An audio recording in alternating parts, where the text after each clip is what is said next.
How to rehab from a lower back injury.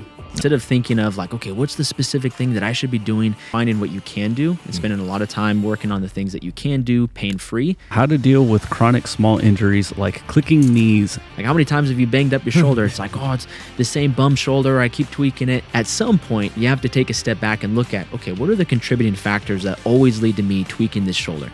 The amount of stimulus growth, essentially, that you can give yourself from very little time in the gym. If you just take a single back machine and a single chest machine and do 1 to 2 big controlled mechanical drop sets. You're trying to build muscle, you need to be eating adequate protein, so maybe a gram per pound. You want to be eating adequate calories. Don't try to be putting on maybe 4 pounds of muscle every single month because you might be gaining too much fat at the same time, but eating a surplus enough where you can see maybe, depending on your weight, just a small amount of weight gain each month. Peeps, how's it going? I don't know which camera to look at, but we got a lot of jiu-jitsu, lifting stuff, questions from Instagram, Discord, all that good stuff. I got Josh Settlage here and Jimmy House. Guys, introduce yourselves because you're dope people, done dope shit. I don't know who should go first. I'll go first. What's up, guys? I'm Jimmy House. I'm a black belt from Arizona. Currently moved to Austin, Texas to train under John Danaher at New Wave. I'm also a competitive powerlifter and bodybuilder.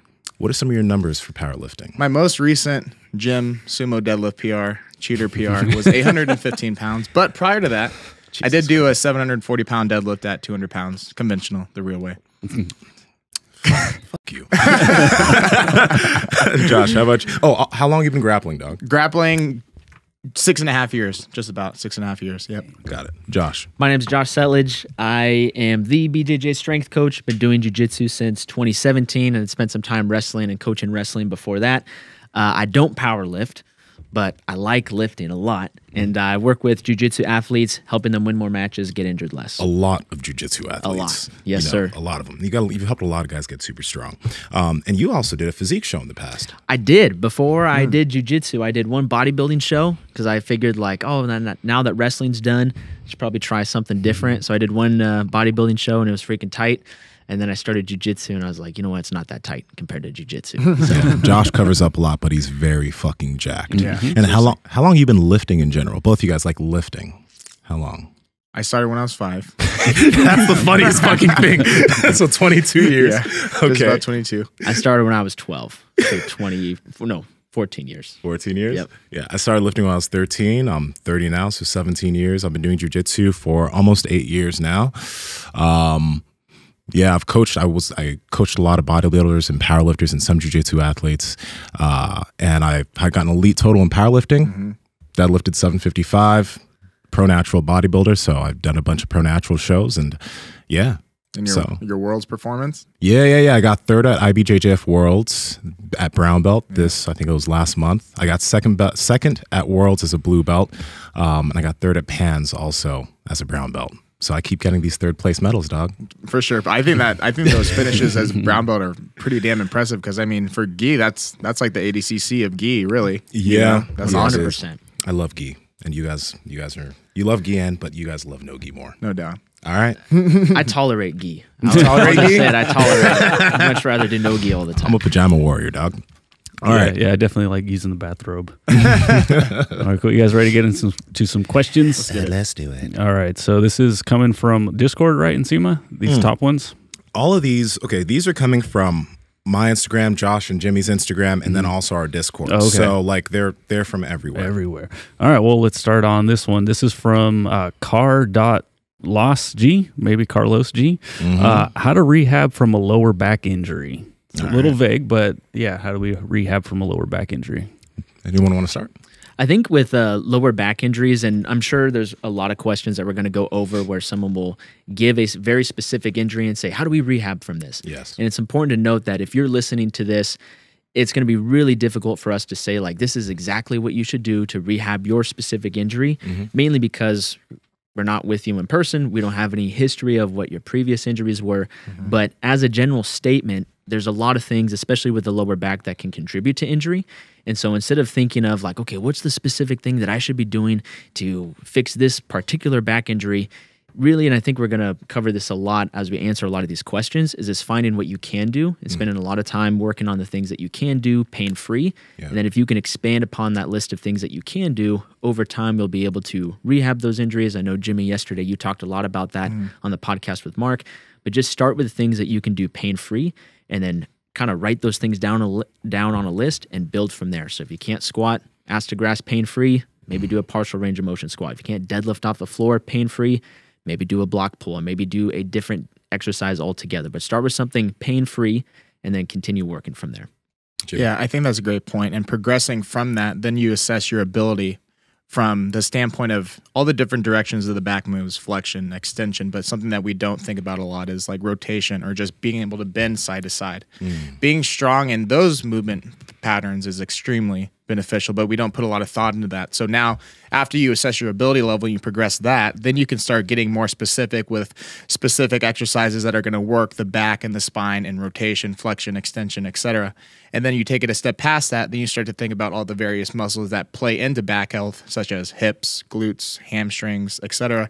And then you start to really work on strengthening those so that long term you mitigate the potential chance of a serious injury to the back. Another thing that we're going to end up talking about a lot is the habits that go into your daily activity. So there's certain things that some people say you shouldn't do. For example, when you're lifting, you shouldn't let your back go into a lot of flexion. You want to keep your spine straight.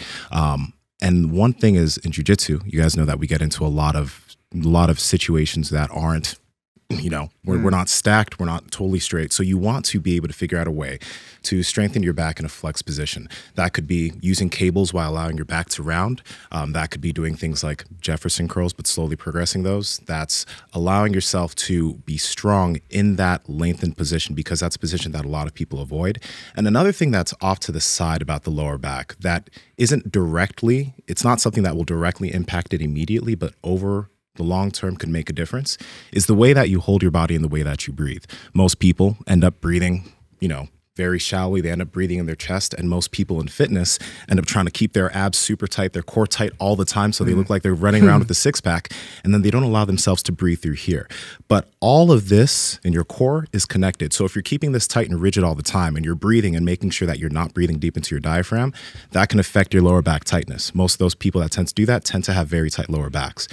You want to build the habit, and this takes time, of breathing into your diaphragm, allowing this to relax and allowing this to loosen up so that over time you're able to bend, move from side to side like Jimmy mentioned, and all of those movements become more natural. But you got to stop being flexed here all the time. You got to allow yourself to breathe deep into your diaphragm.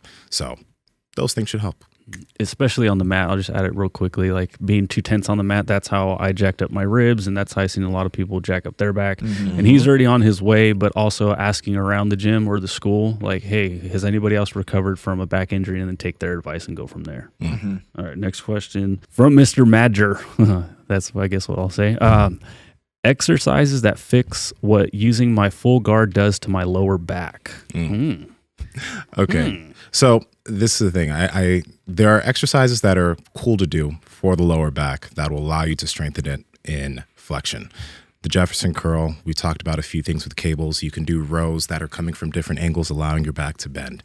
But I think that, again, a big habit that you want to try to build over time is doing things in the gym, but using adequate load, meaning using light enough load where you don't have to, you don't have to stay super straight to be able to pull that load. So use light load and allow your back to round through that range of motion. What I found is I used to have a very, very tight lower back because of the way I lifted. But by doing that, that allowed me to strengthen my back within flexion over time. And over time, I was able to increase that load to now, like, I can bend in a lot of different directions. I can lift load with flexion, and there's no pain there anymore. But it was a very gradual process, and I had to be very responsible with the load I used. So that would be one of my suggestions there. How about you guys? I think something else that can help, especially if you're playing a lot of positions on bottom, is just being able to squat more proficiently. Kelly Starrett originally talked about this on the Joe Rogan podcast, and I don't think Joe Rogan really understood what he was saying initially. But when you do an ass to grass squat, you're essentially in a deep guard position. You're standing on both feet. your hips are below the plane of your knees. If you just laid on your back and did the exact same movement, it would look like you're pulling your knees to retain guard, and you're in a very similar position to a lot of guard positions. So if you can improve your ability to move your hips, you can improve your ability to get into deep hip and knee flexion, that can help put yourself in a little better position when you're getting stacked or maybe when you're retaining guards. That way a lot of that pressure doesn't immediately jump onto your low back, and you can just move a little bit more efficiently, protect your low back a little bit more. Yeah, I think that's a good point. And going off of that, if you take a basic position like an acid grass squat and you just simply cannot perform that, then that's probably a huge weak link as to why you would probably feel some discomfort in guard. And so I saw a video on this literally driving to the gym, which is why it's ironic that you brought it up. But most people can't sit into acid grass squat, be it because of their knee health or ankle mobility, hip mobility, even lower back ability. And so with that said, if you just worked on progressing that to where an acid grass weightless squat became your baseline, you'd inevitably see some improvement for sure. And I've even gotten as far as with my knee recovery to take that acid grass squat and start just doing that weighted over time. And it's hard to do on the podcast, but imagine me doing an acid grass squat, and now besides just the hip benefits, I can also use it for ankles and knees and lower back, et cetera. Maybe putting a little bit more weight to one side, flexing my tibia a bit harder on one side, maybe pushing my knees out to build strength in my hips in. There's a lot of different things that you can do with the baseline movement, such as that. And then after that, maybe you can get into really focusing on strengthening the hip flexors and whatnot, because that's obviously a position, hip flexion, that you're into a lot with guard, external rotation, internal rotation, all that stuff. But I think for most people that experience discomfort in that position, most likely, I'd assume like a true acid grass squat is going to be difficult. So just progress that. Way you progress that, grab a pole, lower yourself down, kind of use the pole to, yeah. I mean, Matt, my friend Matt uses one from time to time. I do too. You know? It's okay. Don't you have one in your apartment? In my house, yeah. My girl has it. Yeah, I sometimes swing on that thing every now and then. It's fun. Oh yeah, I do remember that actually. Yeah. That's funny. That's why he was not kidding. I'm not kidding. I'm serious. Yeah. But yeah, with that said, using a pole to kind of counterbalance a little bit and get yourself lower and lower over time. One of my clients right now, acid grass squat is not something that he can do, but over the last few weeks, we've been progressing with a normal pole, not a stripper one, but all the same. And he's made noticeable progress in his ankle mobility, his hip mobility, and now he's able to start kind of like coming off the pole a little bit, a few seconds at a time.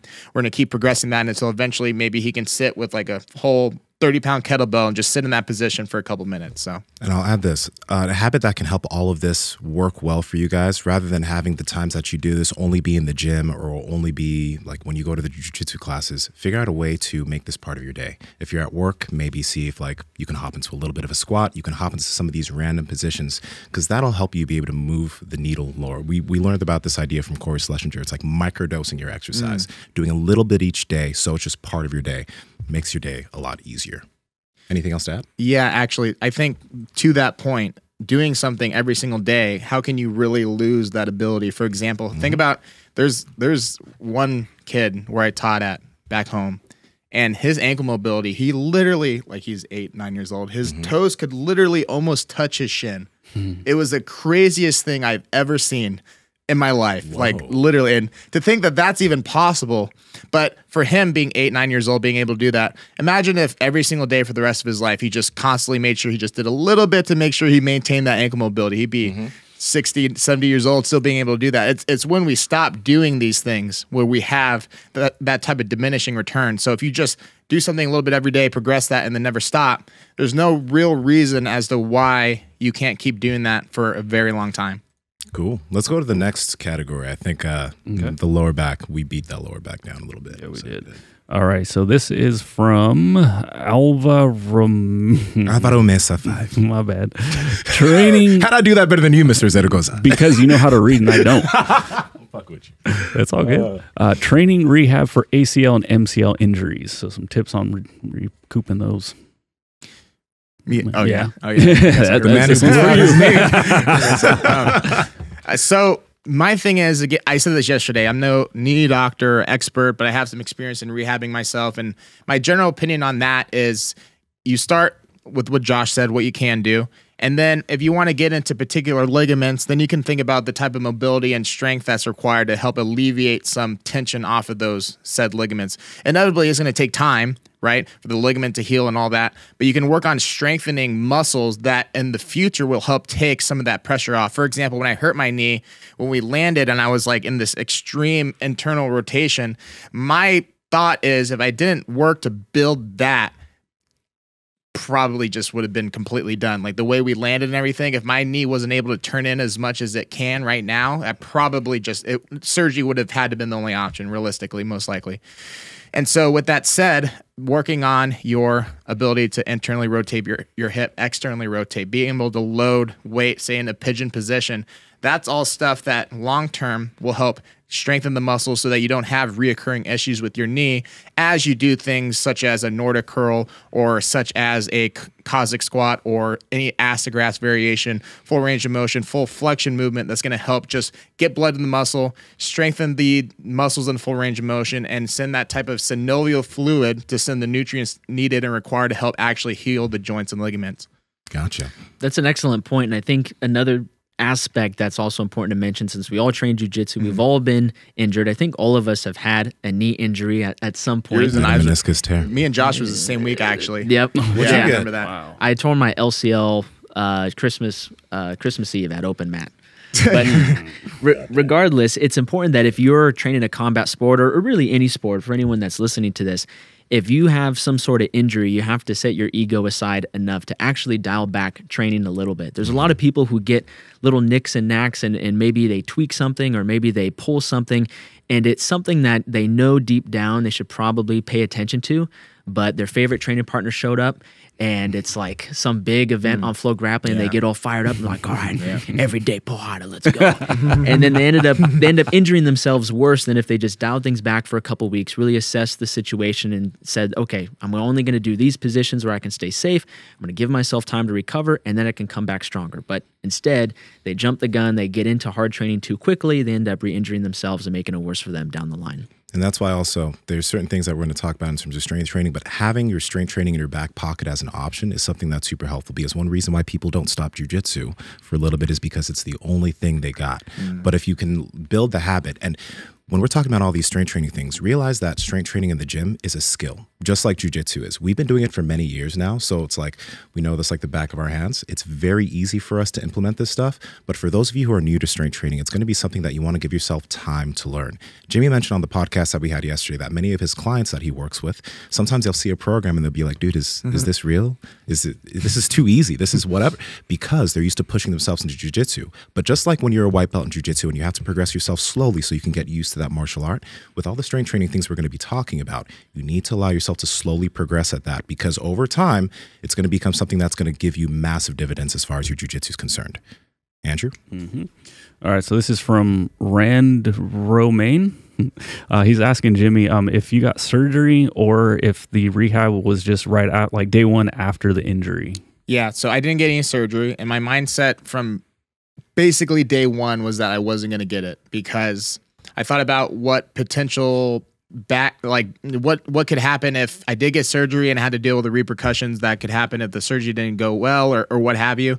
And I had been just so deep down the rabbit hole of knees over toes and Ben Patrick. I was like, well, the main thing that we preach here is that you can rehab yourself if you apply these principles and concepts. So that's literally where I started. And I talked about it yesterday. I started with literally a backwards walk with my knee brace on, like limping, like struggling real hard, doing very, very, very partial range squats, doing everything that he basically preaches in a regress version. Now, through that process, I also learned a lot from various friends such as Phil DeRue and Luke Lewis that helped me on the on other ends of the rehab spectrum, banded stuff, isometric stuff. But the biggest thing that I would take away from my rehab was give yourself the chance to even see if you can rehab it yourself. You know, if you can't put any pressure down on your knee and you just collapse right away, I don't know. I'm not an expert, but I reference somebody like Nicky Ryan who, you know, has, I don't think he's done too much to repair or even rehab his knee, rather, you know, with that said, but he's still able to wrestle and perform at a very high level, at least based upon the videos that I'm seeing. Spencer Lee, same way. If you don't know who he is, definitely look him up. His excuses are for wusses is one of my favorite sayings, but he won the NCAA national championship with no ACLs, like, period, you know? So it's like, do situations require surgery? Sure. But, like, where is that line? I'm not sure if anyone really knows what that is, because there's people like Spencer Lee that have done all this, and, you know, I did something relatively okay, right? And, you know, with that said, I don't know where that line is. I don't know if anyone does, but I say at least give yourself a chance to see if it's worth pushing for without surgery. Yeah. To add a small thing onto that, Mark Bell, who's the host of this podcast, Andrew, what was the weight that he fell underneath? 1,085. He fell under 1,000. Yeah, something like that. Something like 1,085, and he blew his knee to pieces. He didn't get surgery. He slowly rehabbed it. Did he really? He didn't get surgery. I did not. No, he didn't get surgery on that shit. But he blew that shit apart. Yeah. And this is the thing. We're not saying don't get surgery, because I had a meniscus tear and I had a partial removal. It was helpful. I rehabbed that pretty quickly. But many people do rehab exercises, do some of Ben Patrick stuff, do some of the stuff you're talking about. And if they give themselves time, they're sometimes able to go without having to go under the knife. That doesn't mean going under the knife is bad. And each individual situation is different. But just understand that it's not the only option you have. And just because a doctor may say you have to get surgery, that doesn't mean you have to get surgery. Anything you have in mind? Nope. You guys covered it. All right. Perfect. Andrew. All right, this is a cool one. 11_over_10. How to deal with chronic small injuries like clicking knees, and should I still train, squat, etc.? This is something that's pretty common. This is like a super common question for anybody that's just getting started in fitness or the gym, and it's often like, oh, my knees click when I squat. Should I stop, or is something wrong? Yeah. And the general consensus is that if your knees are making noise or clicking and it doesn't cause any pain, you're probably fine. You probably don't need to worry about it. You should still, you know, pay attention to it in case that progresses and starts to cause pain. But if there's no pain, then you're probably fine. As far as dealing with chronic small injuries, a lot of times people will have, or they'll say at jiu-jitsu, like, oh, you know, I banged up my shoulder again. It's like, again, like, how many times have you banged up your shoulder? It's like, oh, it's the same bum shoulder. I keep tweaking it. And at some point, you have to take a step back and look at, okay, what are the contributing factors that always lead to me tweaking this shoulder? Do I let submissions go way too long because I just don't want to tap? That's a big one. Am I getting injured because I'm competing every other single weekend and I'm in the most intense forms of competition? I'm not actually giving myself a break to rebuild anything. So take a step back and try to look at what are the root causes of those chronic injuries, and then create a plan to address those things, get better, so you can come back stronger in your next competition, or at least be able to train pain-free. Anything you want to add? No, I think that was exactly what I was thinking. Yeah, I think that's good. Cool. That's fucking awesome. Okay, interesting. From Wes Moore 37, I think he's wondering about Jimmy. So how can I find the podcast where you talk about recovering from knee injury? Is that what he's referencing? Yeah. Okay. Well, that's the podcast we just had with Jimmy. We'll link it in the description, so that's there. There you go. BrandonRoberts.fitness. Has your injury impacted your jiu-jitsu game? In what ways, if it did? Yes, well, especially at the beginning. So back before the injury, I've always been relatively strong at wrestling, been strong on top. But before the injury, I got really, really good at back control, and I got really, really good at guard. Like, I hadn't had my guard pass in Arizona in a while, and I was starting to have a super high submission rate in training, at least, from the back. And the reason why I actually had so much success from the back, outside of just understanding just basic hand fighting principles, is those Nordic curls, for whatever reason, just gave me so much confidence, because I can't body lock anyone except for you for some reason, because his waist is like 13 inches. I was telling Giancarlo about that the other day. I was like, yeah, in SEMA, I had never body locked anyone under or over 180 pounds until in SEMA. And then, like, I body locked him. There's like 3 inches of space. It was a wild. I hate that. Why can't I have a block your waist? Literally. Why am I so perfectly symmetrical? I hate this shit. Sucks for jujitsu. Fuck. Seriously, though. I want to be a pair. Oh my gosh, seriously. So when I started doing those Nordic curls, not being able to body lock most normal people my size, that gave me such great hamstring strength and mobility to be able to control people. So that allowed me to get really good. However, when I injured my knee and I went back into training, and obviously New Wave is probably not the best like starting point to gauge like where my skill is at. However, just trying to do things I used to do, like even just hold, like if we started in back control and I tried to hold the guy, like trying to curl my foot down, I would feel extreme tightness where my PCL tore. And now I don't feel that as much anymore. I had the Nordic curl progression to thank for that. But that was one of the things I noticed right off the bat. Also, I don't know why. Maybe it's because of some of the extra weight that I put on from just not training as much. But my guard, like my ability to invert and bring my knees up to my chest without thinking twice about it, that was a struggle. I had people pass my guard all the time. It just felt very off.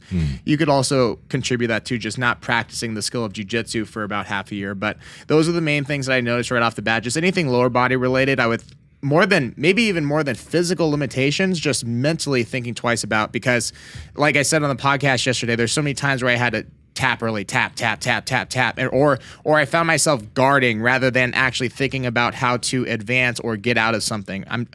Like one round, Marigala is working his way to my back to the side and turtle, and instead of like even attempting to stop him, I'm more so just like guarding my knee, just in fear that he'll do something without realizing that that's my hurt knee, and that type of thing. Since then, I've been able to overcome some of those mental limitations, which have helped a lot, and just physically getting stronger. But those are the main three things that I noticed right off the bat. Sick. Can I ask a white belt question? Okay, so you were saying that doing Nordic curls helped your game from the back. Is that like, would you guys agree with that? Like having stronger hamstrings can help control someone's back? Because that's something that I struggle with big time. Like even if you allow me to get everything locked in, hooks, everything, you're just going to squirm, like just literally turn around and be back in my guard within seconds. So is that something you guys would recommend? The reason why I felt that it works so well is because how the tension is loaded in a Nordic curl versus a traditional hamstring curl.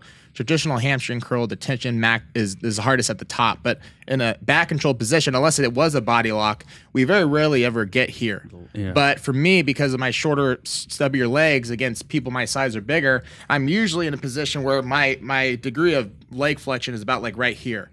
So before I didn't have much strength here, but when I started doing the Nordic curls, like the hardest part of the Nordic curl is at the very end. Pull it up on my IG so you can see what I mean.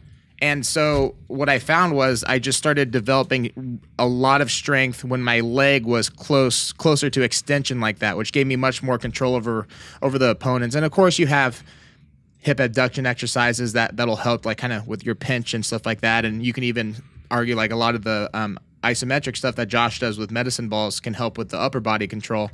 But this specifically, if you look at his leg angle here, at the bottom, that's very similar to where at least somebody my size would be controlling somebody from the back without a body lock. And you're going to find that like at that end point of the Nordic, that's where like if you're starting doing that movement, that's where you're going to fail. Like it's going to be hard to have strength within that long range of motion. But if you progress Nordic curls, you progress your hamstring in a long range of motion. Josh, I think another great thing about the Nordic curl is that you build a ton of eccentric strength, just training yourself on learning how to control your body weight on the way down.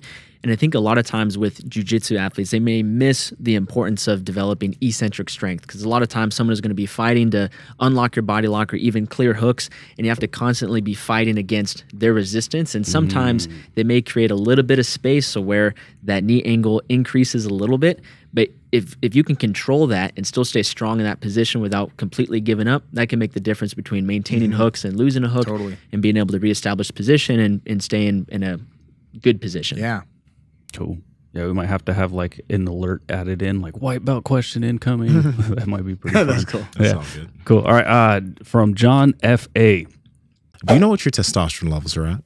How about your estrogen? How about your prolactin? How about your cholesterol? If the answer is, I don't know what they're at, well, we've been talking about blood work for a long time now.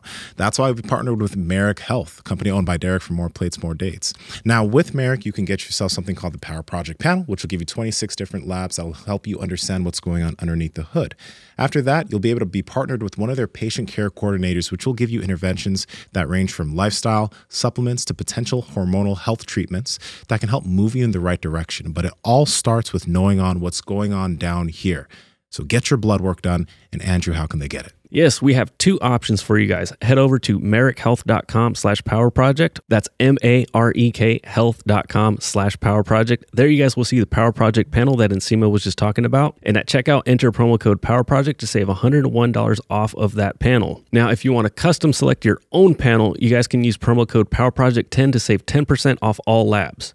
Again, that's at marekhealth.com/power project. Links to them down in the description as well as the podcast show notes. Advice for rehabbing shoulders for jiu-jitsu after injury. I want to be able to compete without worry. So to kind of echo what Josh said on the last thing, because there's going to be a lot of questions on rehab, you want to figure out what are the things that are potentially leading to that injury continuously. Okay, so you want to pay attention to that. But whenever I've had, because I've had things that have happened to my shoulder in jiu-jitsu, whenever I've gotten to those positions, when I coming off of that, when I'm trying to get like strength back in the shoulder, what I'll try to do is I'll try to get my shoulder in different ranges of motion and strengthen it in different ranges of motion. So I may do some overhead work. I may do some work where I'm coming in this direction. I may do some work where I'm coming in that direction. I'll do pulls or pull downs. I'll try to strengthen my shoulder in a lot of different ranges of motion and even odd ranges of motion. And the reason why I only don't focus on presses is because in jiu-jitsu, again, you're you're pulling from a lot of different angles. You're pushing from a lot of different angles. And if for some reason you're only very strong here, but you get in this position, you feel weak, that's not very good.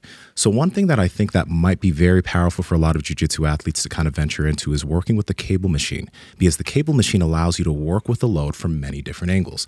Low angles, high angles, you can work from the side. You can do a lot of different things. And as you're rehabbing, one big thing to think about is post-injury, one of the big goals is trying to drive blood towards the tissue that is injured. So what are the lightest types of loads you can use and things that you can do that can help you drive blood towards that muscle? Figure that out. Work with light enough load. There's a lot of stability things you can do. You can do carries. You can do weighted carries overhead walking to help with stability. But there's a lot of different options. But one thing I think is, again, work with different ranges of motion, work with adequate load, and make sure that post-rehab, you don't necessarily stop doing all the things that helped you get better. One reason why people get re-injured is because they stop all the things that help them get better once they feel good, and then they're injured again. That's huge. That you bring up an amazing point, and I've had a lot of conversations where people have experienced something similar, where I injured my shoulder 6 months ago, and then I saw a physical therapist, and I did the exercises, it feels great, but now it's injured again. Yeah. And I'll ask them like, well, what happened? Like, well, it was kind of like the same injury that I got the first time. It's like, all right, bro, like, let's take a step back. Have you been doing your exercises? Like, have you been maintaining the stuff that, you know, got you back to the dance? Because once you get to the dance, you can't just stop. You got to keep up. Sure, maybe it might not be 3 times a day, every single day, but sprinkling those things in, microdosing those things either once a day or maybe just even a couple times a week is a great way to make sure that you're continuing to develop strength and mobility in those areas. That way you decrease your likelihood of injury in the future once you get back to the dance. Let me ask you two a question real quick. Are there any pieces of equipment that you think would be, if somebody can manage, would be really good for people to have at home? Because as we talk about a lot of these things, they're like, if you don't want to have to go to the gym to do everything, and maybe you just want to hit it up in your living room real quick or go to your garage, it seems that having some equipment at home is helpful. Yeah, I would say shoulder specifically, just a simple PVC pipe and then just a mini band, honestly. As long as you have something to tie it up to, you can do a lot. Gotcha. A lot. PVC pipe is great. They're super cheap. Mini band is awesome. One thing that has been my favorite thing from Slingshot has been the infinity loop, because you get so many different handles. It's not connected as one big circle like a mini band, but the different handles on there allow you to do so many different exercises that could be great for shoulders, even great for knees, things like that. So I'd say a mini band. And then more recently, this is probably a little bit more of an expensive purchase, is that club that David Weck has. I don't know if you guys have seen that. Oh, yeah, the RMT club. Yes. Andrew, I'm going to pull that up. Yeah. If you guys are watching on the video, you guys will see some exercises that Nsima and Graham do where they're swinging that club. I've been playing around with that for a couple weeks now, and that feels freaking amazing. It is a little bit more expensive, but it's easy to store in your house. As long as you don't knock over a vase or anything and have your wife get mad at you, you could use it at home. Absolutely. But it's pretty sick. You could do that stuff anytime. Yep. Yeah. I'd also say maybe try to get yourself a light kettlebell. And this is for everybody. Get yourself a light kettlebell you can have at home. A slant board, because a slant board can allow you to do a lot of different types of movements. I know this isn't shoulder, but knees, lower back, all that type of stuff. There's a bunch of other things we'll mention, but it is good to have a few easy pieces of equipment at home. So again, the gym isn't the only place where you do some stuff for your body. Right. Right. I don't know if they still make these anymore, but even just like those pull-up bars that go in your door, definitely. we should bring those back. Yeah. Like I think we were all in middle school and started cranking out pull-ups all the time. Yeah, Those things are dude. amazing. Honestly, it worked pretty well. Yeah. It's awesome. Yeah. Base Blocks also has a lot of good products for at-home equipment, at-home bodyweight calisthenics type equipment. So you guys might want to look into that too. I have a few of those. So yeah. Cool. All right, let's move forward. There's a couple more knee questions, but I'll just skip those for right now. So from Jack Rob Rasmussen. Rasmussen 3. Favorite preventative / preparation drills and movements for strength athletes starting jiu-jitsu. Damn, I love that. One thing that I would say that would be a good thing to check out is one of our podcasts that we did with an athlete named Kador Ziani. And Kador Ziani is 50-something years old. He can still dunk. He is the GOAT father of dunk, as he calls himself. But he has these certain positional things that he does every single day upon waking, where he's like maybe sitting in Seiza. He sits in a squat for a little bit. He sits in the pigeon position. He's built the habit of getting his body into different positions.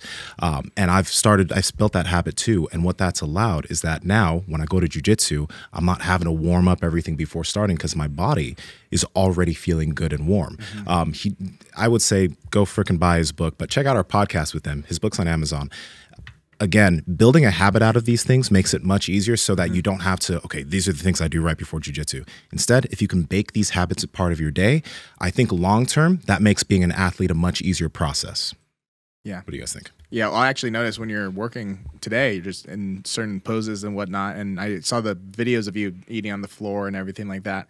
Just the microdosing and just where normal person just be sitting there and doing nothing. Like think about what you can kind of multitask in order to obtain some of this mobility or just ability for that matter. That was one of the biggest things that I noticed. I think being around you guys a lot, I just see daily habits implemented without a second thought that you don't see much elsewhere.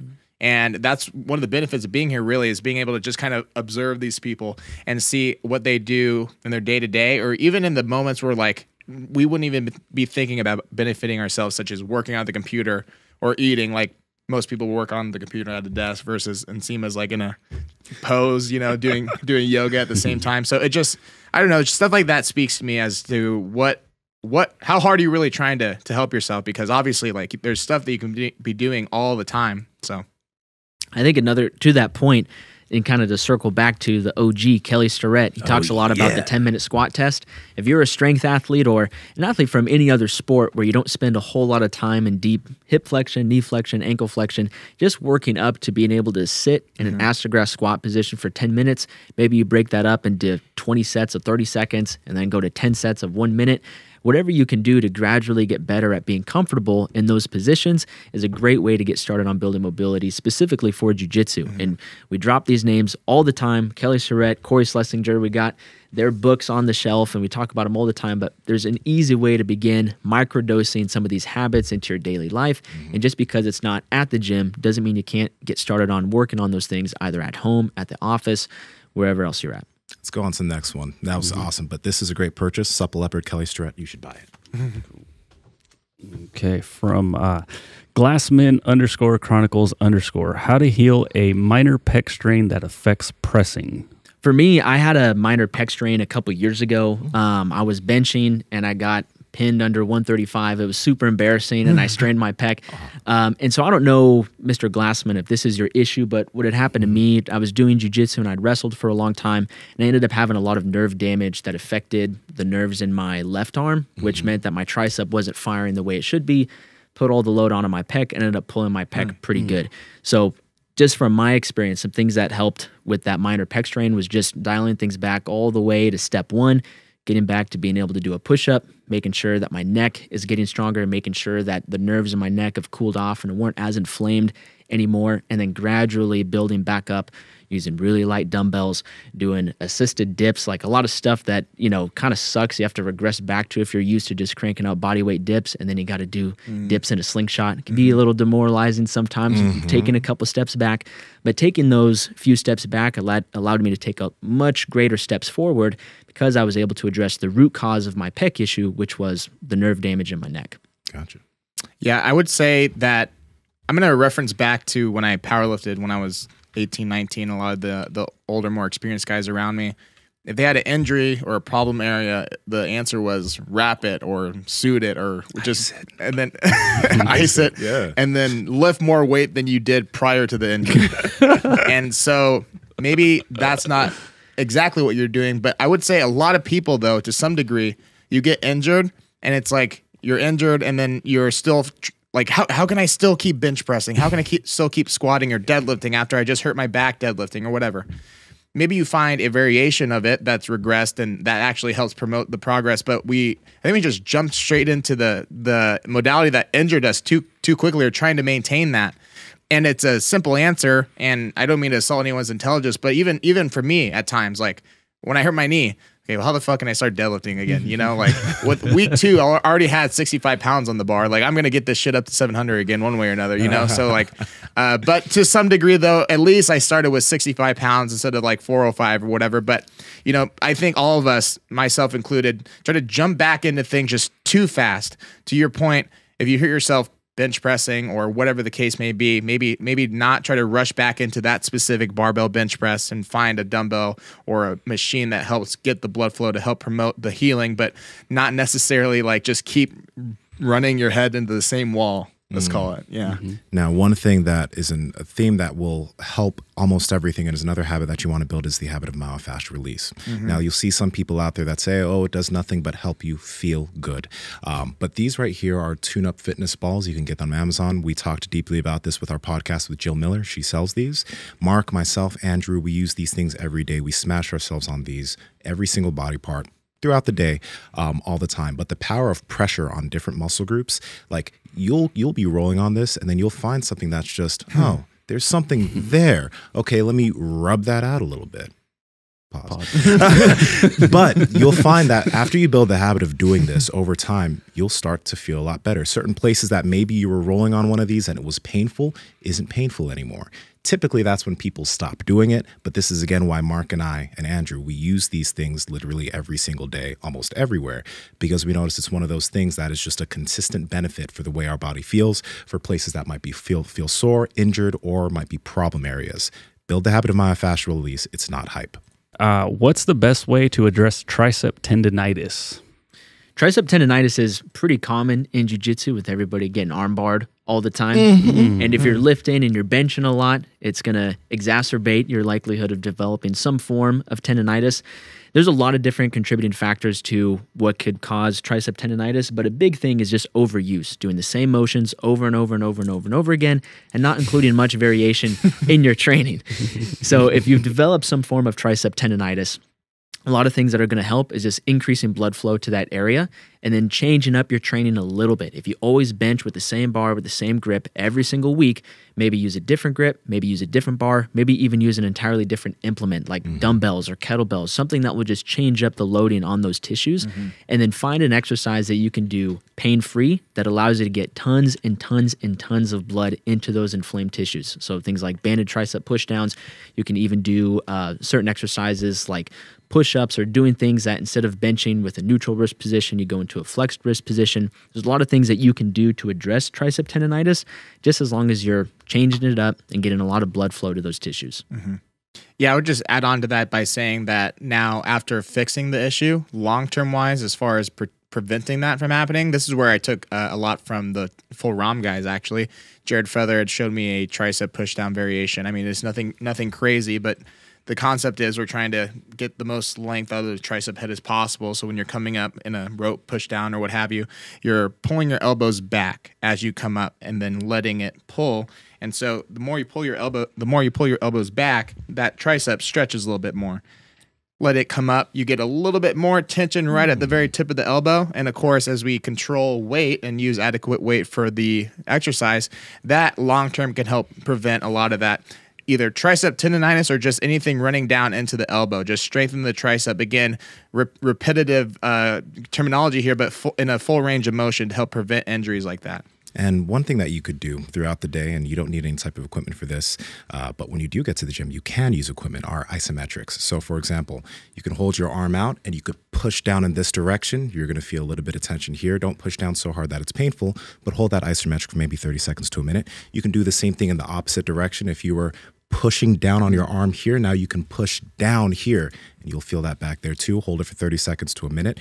Do that multiple times, 4 or 5 times a day. Those isometrics can help tendon health, can drive blood flow to that area without the use of any equipment, and can speed up your recovery. And post-injury, you can probably try to add in some type of isometric work anyway into anything that you do. Any type of movements that you do, you can try to pause them. We've had, what's the dunker's name? Isaiah Rivera. That guy. Isaiah Rivera does a lot of isometric work on the leg extension machine, meaning that he will put the leg extension out, so he'll go into knee extension, hold that for 30 seconds with a load, and he's found, that guy has a 53-inch vertical, but he's found that that has massively been super beneficial for his tendon health. Jeez. So isometrics is something that you guys might want to try out.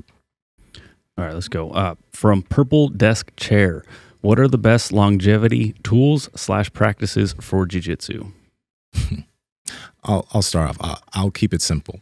I think that, again, you want to try to figure out ways to bake in positions into your day. Sitting in Seiza, sitting on the ground, sitting in a squat, as Josh talked about. Just having little tools. Like, for example, this right here is a slack block. I know we have so many fucking toys, but this is something that I'll randomly just keep in my car. I'll carry around with me. And I learned about this from, again, Kelly Starrett. But I'll just stand on this every now and then throughout my day. Helps with single leg balance. But what's also going on is when you stand on this, your ankle will be shifting around to help you handle your weight.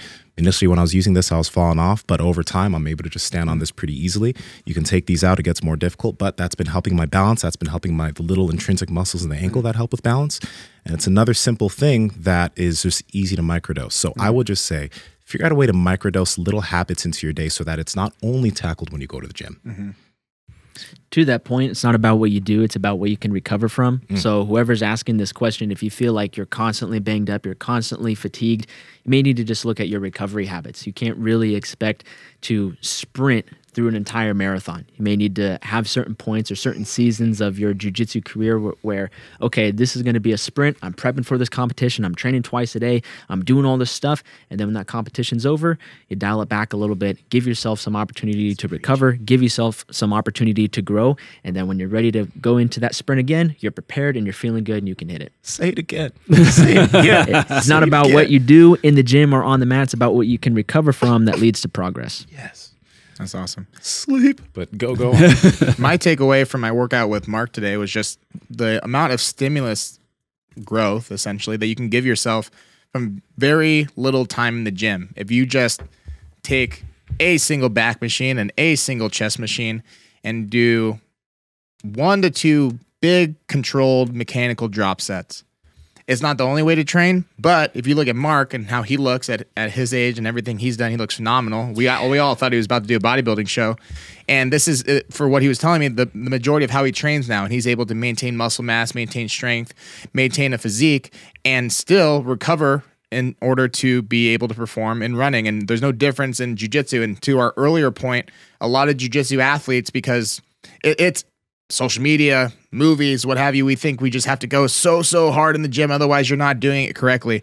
And that's just fallacy, honestly, because even now where I'm at, I'm switched my lifting to 3 days a week, doing jiu-jitsu, probably 4-ish right now, and I'm still seeing progressions in my strength. So there's no fine line that says you have to lift this much or this long or this hard.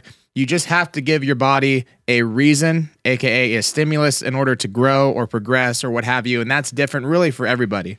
So I want to add in this. We've on this podcast, we talk so much about sleep. There's a video we just did that is a long podcast on sleep hacks so that are going to be beneficial for your health. But I think the biggest thing, as Josh mentioned, it's what you can recover from. The biggest recovery metric that's going to be best for every single person that's listening right now is getting enough sleep. When you're young, you tend to think that, oh, I only need 4 hours. Like you drink caffeine at 6 p.m. and you think you're okay because you need that pre-workout.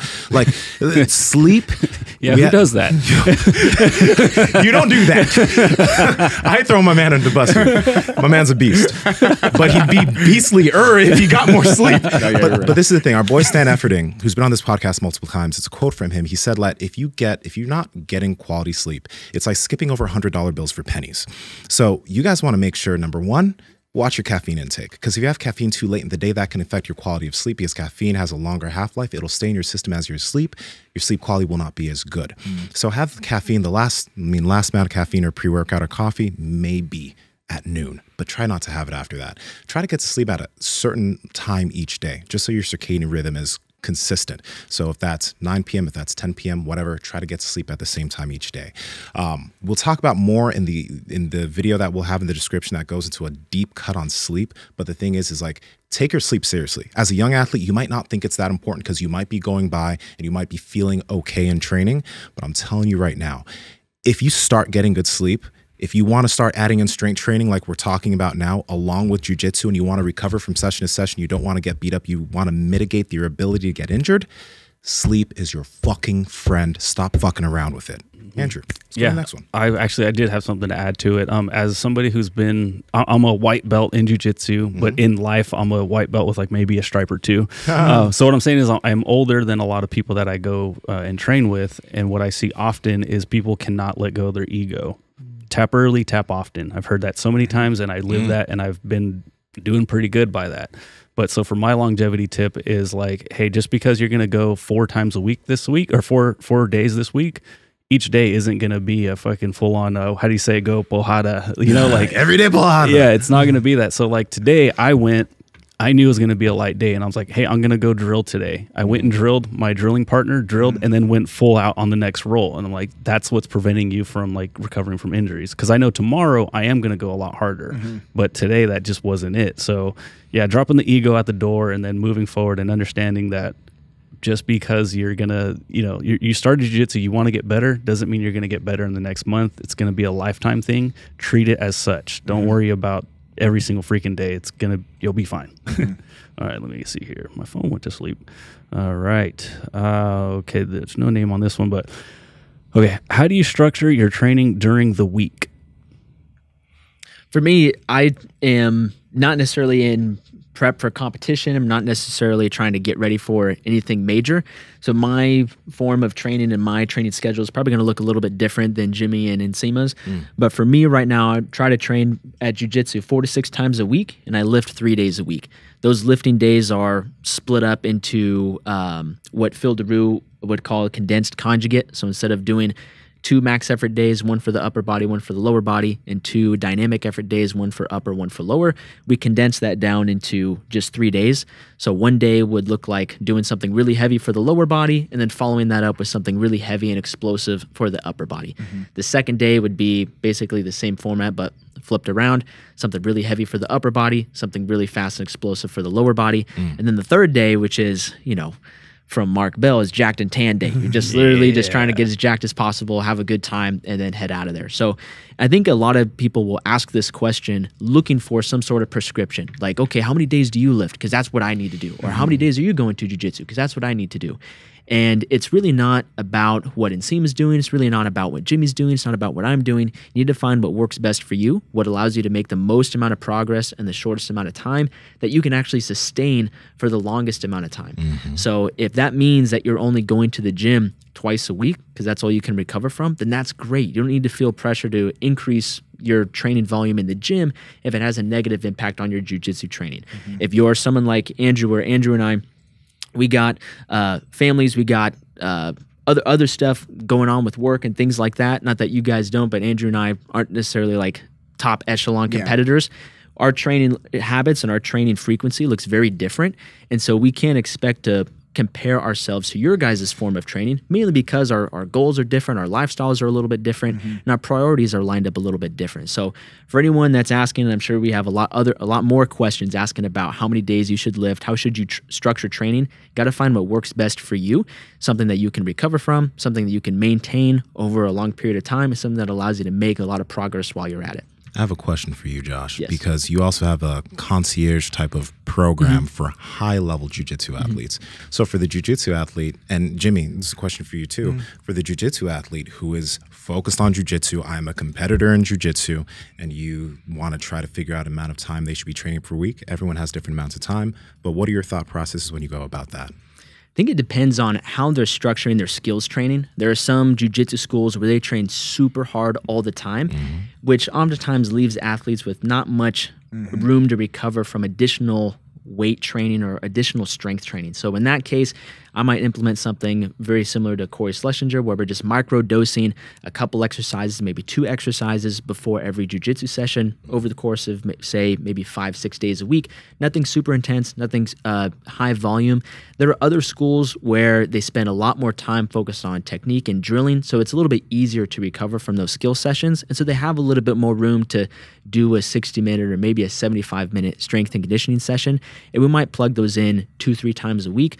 I'd say for the most part, with most of the athletes I've worked with, whether they're high-level competitors or someone just starting out, it's usually a good idea to start, strength training 2 to 4 times a week. There's not a whole lot of guys that I've seen that have been super successful competing in jiu-jitsu, lifting super hardcore 6 days a week, and training jiu-jitsu super hardcore 6 days a week. So you may need to dial things back a little bit, have a little bit more realistic expectations about how much time you can spend in the gym versus how much time you're training on the mat. Yeah, I'll give you my perspective from training Marigali, and he's a decently high-level athlete. What I've come to find is like a lot of the problem is that let's say you are an avid competitor and you're trying to somehow communicate to your coach that you have a regimented lifting schedule. Thumbs up, sweet, we're still training hard as fuck. It's hard to like get that through some people's head that like the recovery, one, is the priority amongst the jiu-jitsu and the lifting, but in order to maximize what the lifting is doing for the jiu-jitsu, there has to be some kind of give and take there. And I think a lot of coaches have a hard time seeing that. And so in a perfect world, I'd be able to say, communicate to your jiu-jitsu coach about your lifting schedule and figure out a way to make that coincide with your jiu-jitsu schedule. The reason why observing how the people at New Wave work, I like it, is because John's there every single day, 2 times a day at Roka, 2 times a day at Henzo's, 1 time doing MMA. So he's always there, right? His dedication is guaranteed. But for the athlete themselves, John isn't necessarily contingent on you have to be training every single day with the best guys in the room super, super hard. He kind of leaves that up to the athletes. And so for Marigali, he trains with me 4 days a week in the morning, specifically while we're doing 4 days a week, because he has a goal of strength and as well as building size specifically in the upper body. So we devise a program where we're doing a little bit higher frequency in the gym so we have a little bit more time to break muscle down, rebuild it, and get a little bit bigger. But this is like a six month period that we're really working on. After that, break it down to more so 2-3 days a week, focus on maintaining and building strength slowly over time. So somebody like him where currently he wants to use lifting to get better at jiu-jitsu, get bigger, get stronger, so the frequency raises for a controlled period of time. After that, though, when he's maybe more end season or content with the gains that he's made, we bring the frequency down, focus more on maintaining, then he can allocate more time for the jiu-jitsu training. So whatever ability level you're at, take what I just said, break it down to something that's relatable or realistic for you, and then build off of that. That would be my best general advice for the question. And I'll say this, I'll keep this very short. Figure out what your goal is. Are you someone who wants to, compete at the level of Nicholas Marigali and compete all the time, and your focus is being a jiu-jitsu athlete? You might need to, you still need strength conditioning, but it's not going to be your focus. You're not going to be focusing on those sessions. Those sessions are to help your jiu-jitsu. Is your goal instead to focus on your body composition? You're trying to build some muscle. Maybe you'd want to build some strength, and jiu-jitsu is a hobby for you. Well, go and train jiu-jitsu. Control your intensity when you're on the mat. Focus on technique. Don't go super hard all the time so that you have the ability to go into the gym and have good, strong, hard training sessions. You can balance these things, but the thing is your goal has to be kept in mind during all of it. Alrighty. How long should a strength session last for a jiu-jitsu athlete? I think that coincides with the last answer, which is it just doesn't, there's no right or wrong answer there. And I think naturally, let's say if you're a power lifter doing jiu-jitsu, your sessions will probably naturally be a little bit longer, especially if you're lifting a little bit more weight. And you're taking the pauses, you're sitting down between every single set, you're drinking your little Kool-Aid, going back to it. It might take 3 hours. Every set on your story on Instagram and then go, But if that's not you, you could get away with 30 minutes. You get away with 60, 90. Maybe 90 is like a general sweet spot. If you have a decent amount of exercise selection and you want enough rest time, 60 minutes, you can still do a lot, 30 minutes. I've had in-person clients in the past where I know for a fact the only time that they're lifting that week is probably realistically 45 minutes with me after we do our warm-up. And they've made very trackable progress from week to week to week, as long as the consistency is there. And even with my online clients, when they ask me, how many times do you think I should be lifting a week? And I start with, well, honestly, if you really wanted to, we could get stronger with 1 day a week. Now, in accordance to my price, they don't really like hearing that. So I'm like, okay, we'll lift a little bit more. But to that point, you can, as long as your exercise selection is good and it covers a lot, you can get stronger with very little time and very little days in the gym. You bring up an excellent point. There's a lot of stuff that Mark has said about, doing as much as you can with as little time in the gym as possible. And Mark's also talked about how, Mark is one of the strongest people who's ever lived. He set world records and all these different lifts, and he's talked about how long his bench workouts were and how long his squat workouts were. But you look at the guy and you look at what he's doing now.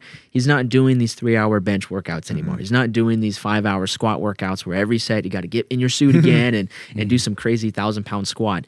And so I think a lot of times people will look at, who is, at the peak of what they want to achieve. They'll look at a guy like C-Bum and look at his workouts. They'll look at, maybe you guys and say like, oh, I got to replicate what they're doing. And again, it's about finding what works best for you and maybe implementing some trial and error. Can you do a workout that takes only 90 minutes and get great results? Awesome. Did you spend those 90 minutes talking a lot and wasting time? Could you get all that work done in 45 minutes and have 45 extra minutes to take a nap between training sessions, get some more food in, or whatever you need to do?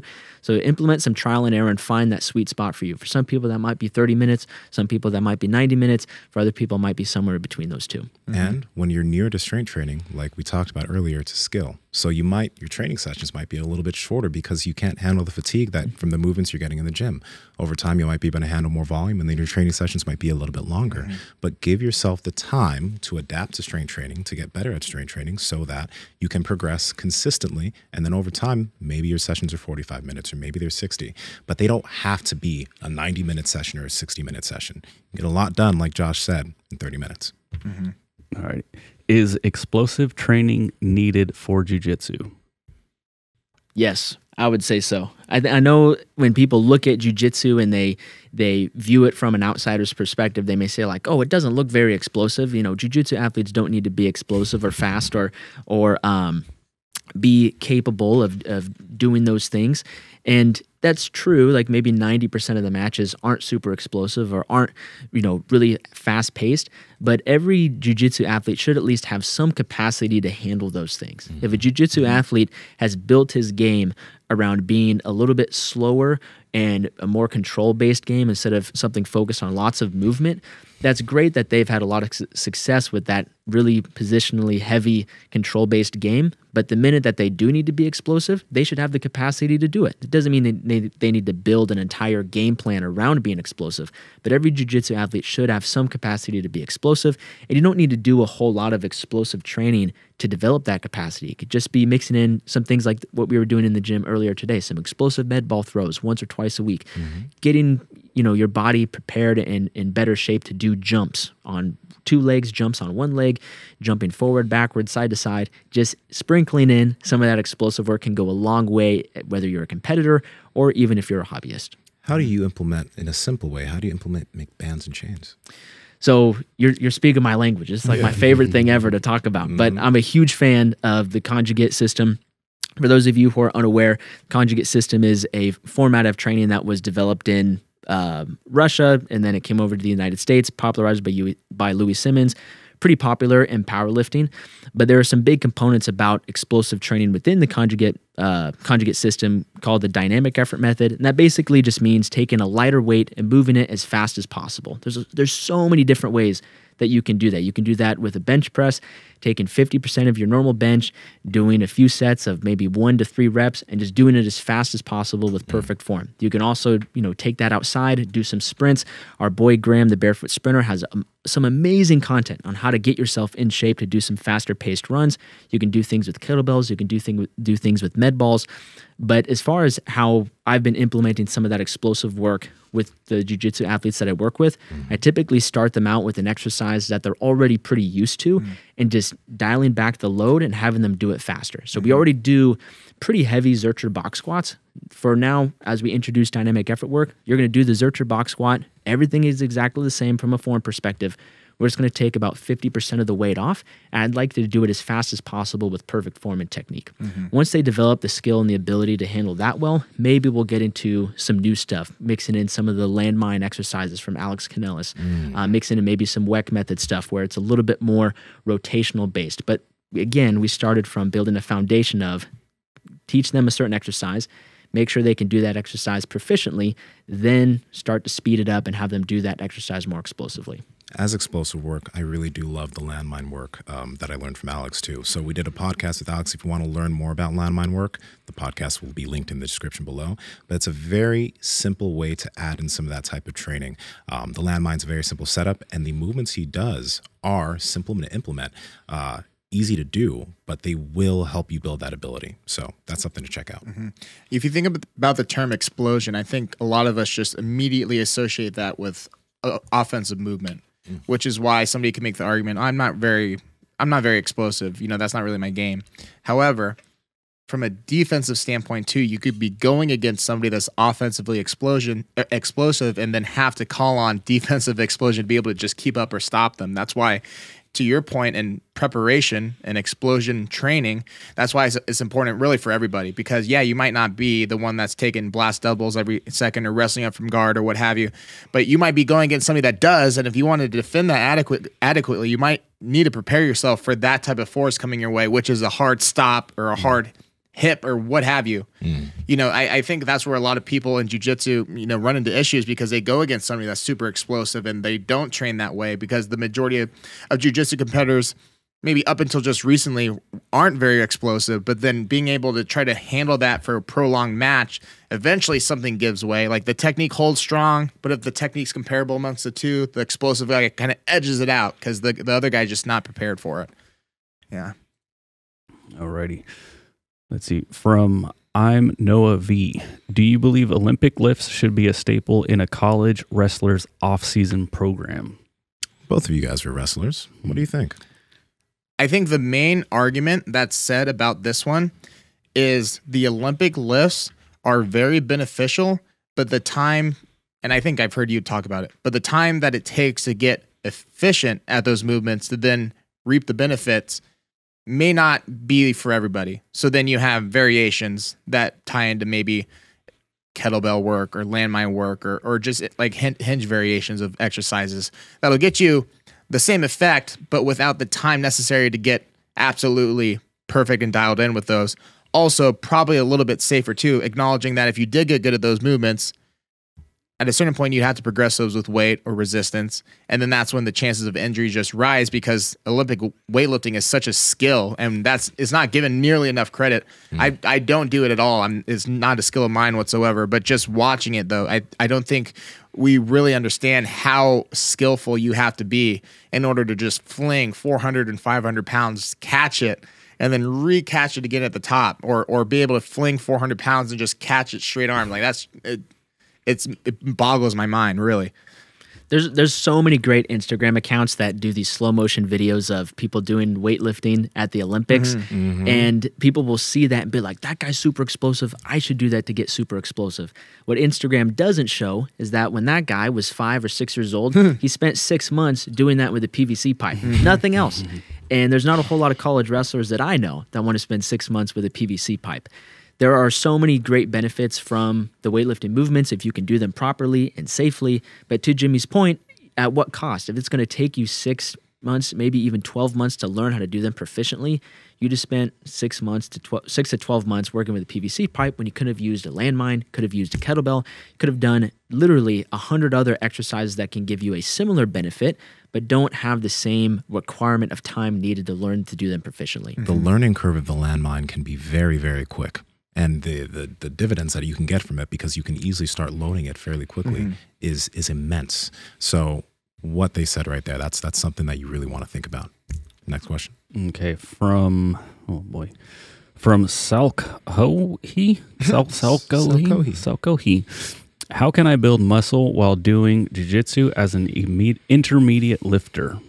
As an intermediate lifter. What would you guys actually define an intermediate lifter is? Because I think some people may. I would label it more so as somebody that is just like consistent in the gym, maybe without specific direction. Because I think when you start to have specific direction, like I want to compete in powerlifting and I want to compete in bodybuilding, I want to do all this stuff, then you're starting to at least elevate yourself to more of an advanced level where your goals in general are just higher than most people. So I don't know. Intermediate to me is like the guy that's consistent at the gym, but doesn't necessarily have any competitive endeavors with it. So you don't necessarily have to venture down a rabbit hole and get more advanced with your programming or your technique or what have you. So would you say that an intermediate lifter also has kind of reached the point where they can be a little bit more autonomous in the gym? Like they don't need someone to hold their hand as often. You can kind of just give them some exercise. That's say, a good hey, way to put it. Knock yourself out with some squats and some curls, and you just trust that they can handle it. Yeah, that's a good way to put it. One thing to think about is like outside of just the strength conditioning side of things, you want to be, if you're trying to build muscle, you need to be eating adequate protein. So maybe a gram per pound. You want to be eating adequate calories. You want to be trying to, if you're trying to put on muscle, don't try to be putting on maybe 4 pounds of muscle every single month because you might be gaining too much fat at the same time, but eating a surplus enough where you can see maybe, depending on your weight, just a small amount of weight gain each month. You don't need to be seeing it on a weekly basis, but you want to see some progression forward as far as what you might be seeing on the scale. But try to be eating enough food, because if you're doing jiu-jitsu and you're doing lifting, one thing I notice from a lot of jiu-jitsu athletes is they tend not to eat enough food and especially protein. And that's something, again, if you're trying to grow, whether you're trying to get stronger, whether you're trying to literally get bigger, you need to be eating enough food. A tool that can be useful for everyone here is going to use the Precision Nutrition Calculator. If you type that in on Google, it's a pretty solid calculator that can give you a good start of the amount of calories you should be eating of protein, carbs, and fats. You'll go there, you'll put in your stats for how much you weigh, the amount of activity, all those different things. You can even put in the ratio of macronutrients you want to eat along with a style of diet that you want to eat, and it'll spit out something that's kind of good for you. You can start there and improve over time. We've also done many podcasts on nutrition, so if you guys want to go down that rabbit hole, you totally can. But that's a good place to start to thinking about your nutrition. Moving on. Next question. From Rumi.qa. How to design a weightlifting program if you are training jiu-jitsu 5 days or more a week. I would go back to some of the other stuff that we talked about, which is acknowledging that the simple fact is that most people could probably progress pretty damn well with the correct exercise selection and load management on 1 day a week. A step past that, if you feel like you could squeeze in a second day, make sure that if you are doing 5 days a week, maybe not, or you double up on your jiu-jitsu day so you can allocate for probably at least 1 day of rest. I think that's probably the safe bet.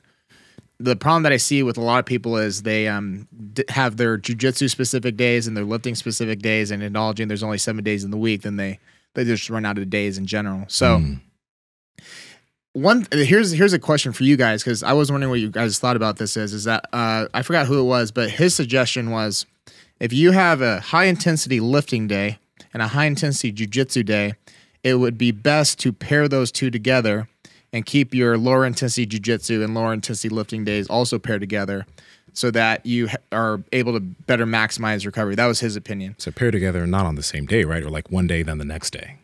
No, like on the same, like if So you that had way to you pair can them have together, a legit day off the next day almost. right. That's what his thought. Yeah. And I can definitely see the point. I was just thinking to myself, what would the performance of either or be like on the same day? Because I have trained at New Wave with like Luke and Dan, and they fucked me up for a couple hours. And then I went to go do my deadlift session.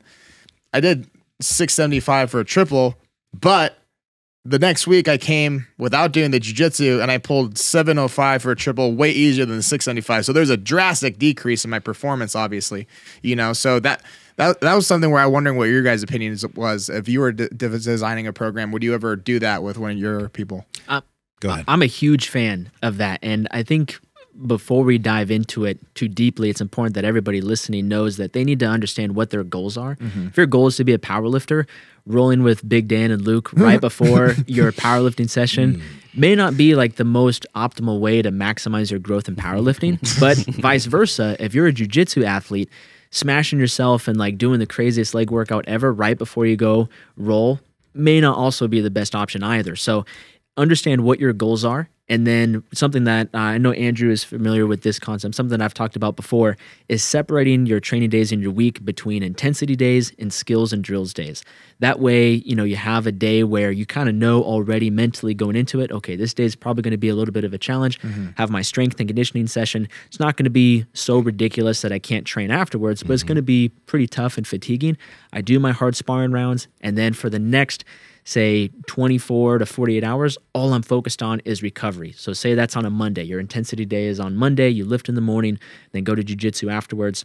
After that, you eat, you sleep. Tuesday, all you have going on is jiu-jitsu. That session, in my opinion, should be a little bit lower intensity. You're just focusing on skills and drills, focusing on getting better technique, maybe doing a few positional sparring rounds to get some resistance on some of those new techniques you've learned. That way, when you come back to your high intensity day, you feel fresh and you feel good and you feel ready to go. That's usually what I suggest for competitive grapplers, but they've stated to me that that's their goal. They want to maximize the growth that they can have in their skill development and also become a better athlete as well. So that's why we would stack those sessions together, the lifting and the high intensity sparring sessions. Right, yeah, because that's where I have quite a few powerlifters that are doing jiu-jitsu that come to me. So then it's almost the exact opposite, which is why we just keep reiterating that it comes down to the individual because, yeah, to that point, if you're in a powerlifting prep and you are doing jiu-jitsu that same day beforehand, you inevitably will be seeing decrease. And if you don't, how can you track how much your strength decreases to be able to actually progress that week to week? So if you are running like a legitimate strength program where you're expected to hit a percentage range or RPE or a specific weight week to week, maybe something to consider on maybe those days, like a heavier deadlift day or a squat day, maybe at the very least put that before your jiu-jitsu. Maybe keep your leg volume after you hit your numbers for the deadlift or squat, like controlled. But make it to where, at the very least, the element of fatigue is not a limiting factor in your progression in your strength program. Assuming that you are maybe a bodybuilder or a powerlifter doing jiu-jitsu more so as a hobby rather than jiu-jitsu is your first priority as a competitor. So there's so many different reasons why people are doing this. Comes down to the person. One thing that you guys need to think about is that, again, progress is a long-term thing. And you need to, building the skill of listening to what your body feels like on a certain day is extremely important. Because you may get a program from your coach and you may have the days that you're lifting in the gym. But one of the days that was supposed to be a high-intensity day in the gym, you just wake up and you're just not feeling it. And today you're supposed to deadlift a lot of weight. You go to the gym, you warm up, and you're fucking blasted. But then you do what's on the program and whoop, whoop, I pulled something in my back because you didn't listen to how your body felt. So just understand that, again, this is a long-term process. Weeks are going to be different. Your recovery, especially if like you're not sleeping that great sometimes, so there's a little bit of more stress, life stress out of a certain area, your recovery might be complicated on a day-to-day basis. So keep that in mind, and potentially you may want to adjust. Oh, okay, today was supposed to be a high-intensity day of training for jiu-jitsu, but my body's not there today. Okay, go in, have a smart session, do some stuff, maybe skill and drill, and maybe push the intensity a little bit, but try to recover. If you were supposed to go in the gym and have a high intensity workout, but your body is not there, I know how we love to push things. I know how as an athlete, you want to get to the next level, but getting to the next level also means that you need to last. You need to be the athlete that doesn't get injured and doesn't ruin their career because they're trying to go too hard, too fast. So listen to your body whenever you have any program that's set up from any type of coach. And if you just don't have it on that day, don't be so hard-headed that you still do it. Sometimes that's good, but sometimes backing off will allow you better long-term progress. I think it's important to remember that we are not spreadsheets. And there's so many times where I know the three of us have been there. Andrew, I know you've been there, where your coach gives you a spreadsheet and you're like, all right, coach, this is what the spreadsheet says. And I don't feel like it today, or I don't feel up to it today for, you're injured, you tweak something. So remember that you're not a spreadsheet. And then for all the coaches who are listening, remember that your athletes are not spreadsheets. They have, a significant amount of input on how they're feeling, and they may not be able to adhere to the spreadsheet 100% based on a variety of factors from their jiu-jitsu training or other things that happen. What's your best definition of the fine line between being able to make the smart call and take it easy that day versus actually just calling yourself on your bullshit and putting in work when you're just feeling lazy? I tend to err on the side of caution. Like I'd much like if I lift and then I have jiu-jitsu later and I have the choice to make, like, okay, should I go up and go for like one more, super hard set, or should I dial it back? usually I'm going to err on the side of dialing it back. And then I know that, okay, now I'm at jiu-jitsu, so I dialed it back at the gym. So now I have more time to show up and push myself at jiu-jitsu. And unless I'm going to be a little pansy, I need to push myself at jiu-jitsu. So that's normally the scale that I go off of. I feel like I've injured myself way too many times going like, I think I got it. Yeah, nothing good ever comes after you say F it, I'll go for it, right? That's what we learned from Mark. And then for me, just really quick, just especially because I'm at a white belt level, my body and mind will whisper that I'm tired in the form of like I'll do dumb stuff on the mat still, you know, because even if I go into autopilot, there's nobody driving still, so I'll do dumb stuff, and that's when I'll realize like, oh, you're probably tired. When I ignore that, I get sick or I get hurt, and pretty much in that order too. So that's something for me is like you just really, really need to pay attention and listen to your mind and body. This is the last thing I'm going to say about this point. I feel like everybody has a level of like they err more on the side of, and I'm sorry to be crass, but they err more on the side of pussy, and some people err on more of the side of hardhead. All right, and the hardheads are the ones who are like they blow out after a few years because they've been overtraining, and people on the hard side of the pussy, they don't end up making any progress because maybe they don't end up doing anything that they're supposed to do, and they're like, I'm not making any progress. So I think one thing that you can do, and you kind of asked this, Jimmy, is go in, maybe if on a certain day, if you're not feeling it, go into the gym, just see how you feel, move around some weight, get some blood flowing, because you might get some blood flowing, you're like, oh, okay, it was there, I was just being a little pussy. Right. Or you might go in and be like, oh fuck, I was right, I don't have it today, I need to get the fuck out of here.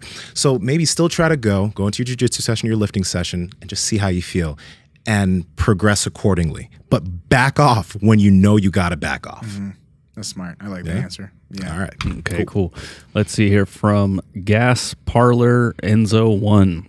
Power Project family, your normal shoes are making you weak. This is why I partner with Vivo Barefoot Shoes, because they have a wide toe box, they're flat, and they're flexible. So with every single step you're taking, if you're taking a 10-minute walk outside, or when you're working out in the gym, your feet are able to do what they're supposed to do in this shoe.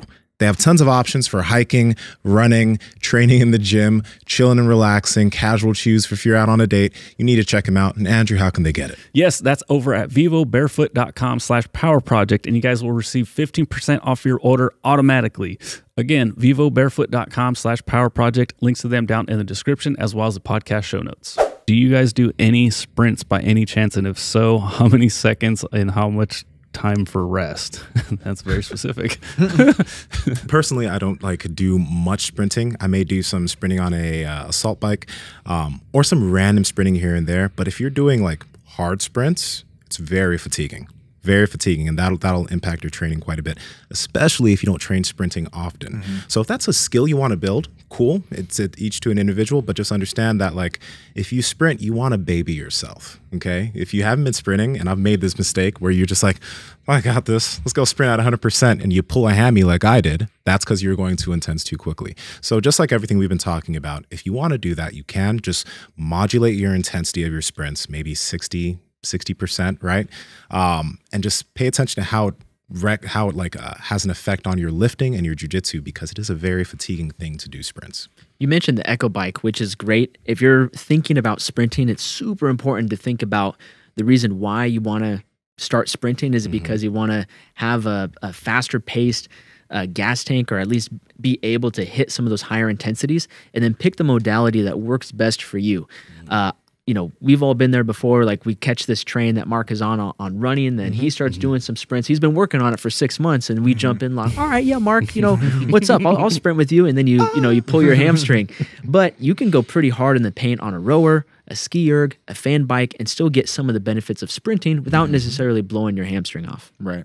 Yeah, I would say, Mark and I also talked about this, the risk to reward for sprinting, you know, per person can be maybe more than's worth actually doing. Me recently, I've been sprinting just to kind of prove that I could after the injury. But I would say having something like an Echo Bike or a sled, because I think the main reason people get injured when they sprint is they're not warmed up enough, their hamstrings aren't trained enough, and then they're requiring those muscles to fire like super, super fast. So it's not even a aspect of strength that's the issue, because you could have a really strong power lifter with really strong hamstrings take off in a sprint and they pull it. But it's requiring the muscle fibers to like fire very, very quickly, unexpectedly, kind of. That's what a sprint is. So if you have something like a weighted sled that you can still sprint through, but it slows it down to the point that's much safer. And if anything, technically, theoretically, carrying over into the sprint, a weighted sled sprint would make you faster at the sprint without actually having to do it. And you progress with strength too, which is going to be a little bit more applicable to grappling if this is where it's coming from, because I relate forward sled to takedowns, guard passing, like your upper body is stabilizing something, whereas your feet are continuously pushing and you're putting your body weight forward into something. So I think the forward sled probably, if I were to rank them, outweighs them even more than sprinting a little bit, to be honest. Echo bike or what have you, even backwards running, I do probably before a sprint, like consistently, unless you're a sprinter. Unless you're an Olympic weightlifter, like what are your goals? You know, like is it worth doing the actual skill and then risking hurting yourself? Or would you rather find a variation that's safer that you can possibly get even more benefit from? All right, from Johnny Drama, do you still do conventional gym lifting / bodybuilding or all mobility training and jiu-jitsu now? I'm going to keep it short.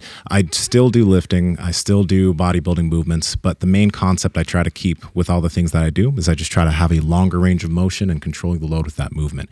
The main reason I increase the range of motion with those movements is because in jiu-jitsu, a lot of the things you're going to be doing are in long ranges of motion. You're just supposed to be strong in awkward positions, and that's what I do try to do. So when I do a lot of movements, I really do try to take it to kind of an extended range of motion. Those two things aren't mutually exclusive. If you structure your training right, you can still get the benefits of bodybuilding, conventional strength training, and mobility as well. Sick. All right. From Sam_P_Robertson, my bad. It just simply says neck, strength, and stretches, which I'm really curious because right now my neck's jacked. When it comes to neck strength, there's so many neck injuries in jiu-jitsu, and some things that can help you be better prepared to withstand the stressors of jiu-jitsu, specifically in your neck, is just developing isometric strength. You don't need to start out right away with doing all these crazy neck bridges and putting yourself into compromised positions in flexion or extension, but just doing either a neck plank or maybe even doing something like an iron neck and just holding your head and isometrically strengthening the muscles of your neck is a great place to start.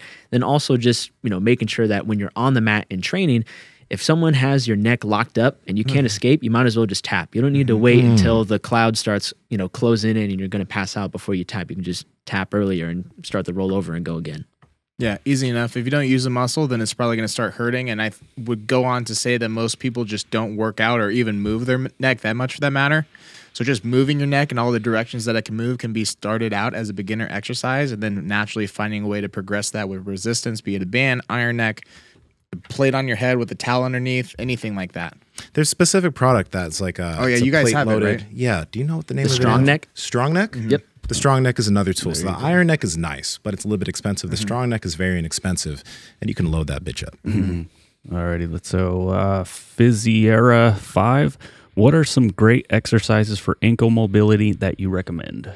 So I won't necessarily recommend exercises. I'll just recommend habits. For example, sitting in seiza at certain parts during the day, which means sitting on top of your ankles. Maybe get a slant board and you can do some if you put your foot on the slant board and you do a lunge towards it, you can, with load, move, ankle dorsiflexion? Yeah, you can work that range too. But I just find that doing, sitting in seiza and trying to do those things, like even sitting in a squat or sitting in an extended lunge where there's a bit of weight on the ankles, that tends to be pretty beneficial. Yeah, I would just add in, as far as traditional lifting movements, any type of toe elevated calf raise. You could do that straight legged, or my favorite personally is the KOT, knee over toe calf raise, where you're maximizing how far you can send your knee over your toe before your heel has to lift up. That's going to load the Achilles tendon, and then from there you're performing your traditional calf raise. That's one of my favorites. Cool. Alrighty, is overhead strength important for jiu-jitsu?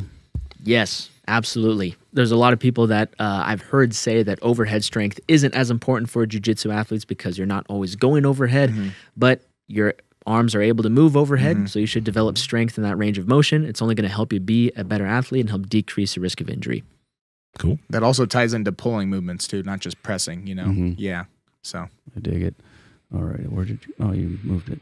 All right, from Ella Bizer. Sorry, I can't read. What are your favorite assault bike workouts for BJJ endurance? I personally like to do assault bike hit. So I have a heart rate monitor from this company called Morpheus. It's from Joel Jameson, who works with a lot of athletes. The cool thing is that with that heart rate monitor, you don't have to pay a membership. You can just see what's going on right there and then. But when I do assault bike workouts, I typically like to have a high intensity portion, so that might be 20 seconds or 30 seconds, and then my rest portion might be double that, and I'll do that for different cycles. So maybe it'll be 40 seconds hard, right? And then maybe 80 seconds rest, 30 seconds hard, 60 seconds rest. And I'll do that for multiple, maybe 8, 9, 10 cycles. But when you start out, you might want to start with 5 or 6 cycles. And what I pay attention to, and this is something that I've done with Andrew, is keeping a consistent wattage for your high intensity bouts on the assault bike. So that might mean that maybe on your 40-second bout, it's very difficult. Maybe your goal is to try not to go under 500 watts on the assault bike. And then on your 30-second bout, try not to go under 600 watts. For your 20-second bout, try not to go under 700 watts. Keep an eye on your heart rate. But I like to do that just so that in those different segments, I have a consistent output. And I have found that now when I go to the mats, I can have potentially higher consistent output for certain types of bouts of intensity than I had before. Cool. Yep. All right. Yeah. Do you want? Okay, so I'll just ask this one, and then if you guys can decide, how can I build up an aerobic base for rolling? Roll more often. Yeah, I think the simple answer to that is roll more often for sure. And obviously the takeaway from that is the more you roll, the more chances you have to get injured. Something in wrestling that we do, I'll answer this real fast, is called like play wrestling. I learned it from one of my buddies that wrestled at West Point. And it's in some ways harder than real wrestling, like live wrestling, but you're just constantly like hitting moves. You can equate it to flow rolling, but at a much higher pace. And so if you have a cooperative partner that's willing to do that with you, just being able to consistently hit movement to movement for time sessions could tie very well into your actual rolling without necessarily having to risk the injury that is associated with like hard rounds. Okay. Yeah. One thing I'll say is like also, when you're first starting out in jiu-jitsu, even on the rounds that you might be feeling tired, you've done it for a few rounds and you feel tired, maybe do the next round, but try to modulate your intensity. So don't try to push everything. And if you get in a bad position, try to technique your way out of it without using too much energy. That'll be something that over time, your gas tank will get better, even if you try not to stop when you're tired. But we do have a tendency initially to just like, and this is where you kind of got to be smart, but we have a tendency to, if we're feeling a bit tired, okay, we won't do the next roll. Sometimes that's a good decision, but sometimes that could be stopping you from being able to build more capacity. All right. From beta_Ray_chill. Best way to remind yourself to breathe through your nose during a hard roll. Josh? This may sound like maybe a little bit arrogant, but just keep your mouth shut. Like every time you open your mouth, just remember like, oh, I got to keep my mouth shut. And, maybe it will help to have a training partner where you guys are working on it together. And every time you get your training partner to open their mouth and start breathing, be like, look, dog, you better close that mouth. And, they could, keep you accountable in the same way. So that'd be my advice. We talked a lot about nasal breathing on this podcast. We've had a lot of guests like Patrick McEwen, James Nestor, Elisa Vranich, many professionals that have come on and talked about the benefits of nasal breathing. And I started focusing on that a few years ago with jiu-jitsu. I'm a pretty big guy, and usually big guys gas out. But as I focused on nasal breathing while rolling, I don't have the tendency of gassing out easy. And usually when I roll, I'll see my opponents start opening their mouth and breathing faster than I do because I've been focusing on breathing through my nose. I also use mouth tape at night when I sleep, so I breathe through my nose when I sleep. A lot of us have the tendency of opening our mouth and snoring when we sleep, which affects our sleep quality. We've talked about that before. But breathing through your nose with jiu-jitsu or any type of cardiovascular bout is a long-term skill that takes a while to build. But when you're at the point where you can breathe in your diaphragm and your nose in relaxed fashion while doing high-intensity work, you'll find that a lot of that work ends up being a lot easier. I have a question. If somebody has literally done nothing but snore their whole life and they jump straight into like the mouth tape, is that like dangerous? Because I feel like you would just die, honestly. But like, is there like a progression in that, or can you just start and you'll be okay? Andrew, I think you have some good bits on this. I actually like I still snore a lot to this day, but like I dove right into mouth tape, and what happens is your body or whatever happens is like your nasal passageways just kind of open up Okay. because your body's like, well, this is the only way for me to get it, so it's going to work. The other thing is, if like you're still a little bit on the fence and that sounds a little scary, is like just throw it on during the day and realize that like you can survive without breathing through your mouth, and then that will also train you because it's still a muscle, and so that's going to get you to microdose and do all the stuff that we've been talking about on this podcast. Just breathing through your nose and doing it, for a little bit. Okay. Hostage Tape has nasal strips that Mark uses, Andrew uses, a lot of people use. It helps open up your nasal passageway, just makes it easier for those of you who have a little bit of difficulty breathing through the nose. It makes it easier for you to breathe through your nose. So that could be something you use during the day, so you get used to breathing through your nose. And if you are a mouth breather, just learn how to, during the day, shut your mouth. All right. Is Zone 2 cardio good for jiu-jitsu athletes? Yes, it can be super beneficial. For those of you who are unaware, Zone 2 conditioning or Zone 2 cardio is essentially anything that you can do where you can maintain a conversation. So that could be running on the treadmill or dragging a sled, even doing some light GPP weightlifting stuff in the gym. I think the biggest misconception that jiu-jitsu athletes have with Zone 2 cardio is that it has to be running. And jiu-jitsu athletes may not be physically prepared to run for 30, 45 minutes, but they could drag a sled for 30, 45 minutes. They can do some light banded exercises in a circuit style for 30, 45 minutes and build up a lot of Zone 2 conditioning that way. So it is very beneficial. It's great for increasing your aerobic base as a grappling athlete. It just doesn't always have to be running. Cool.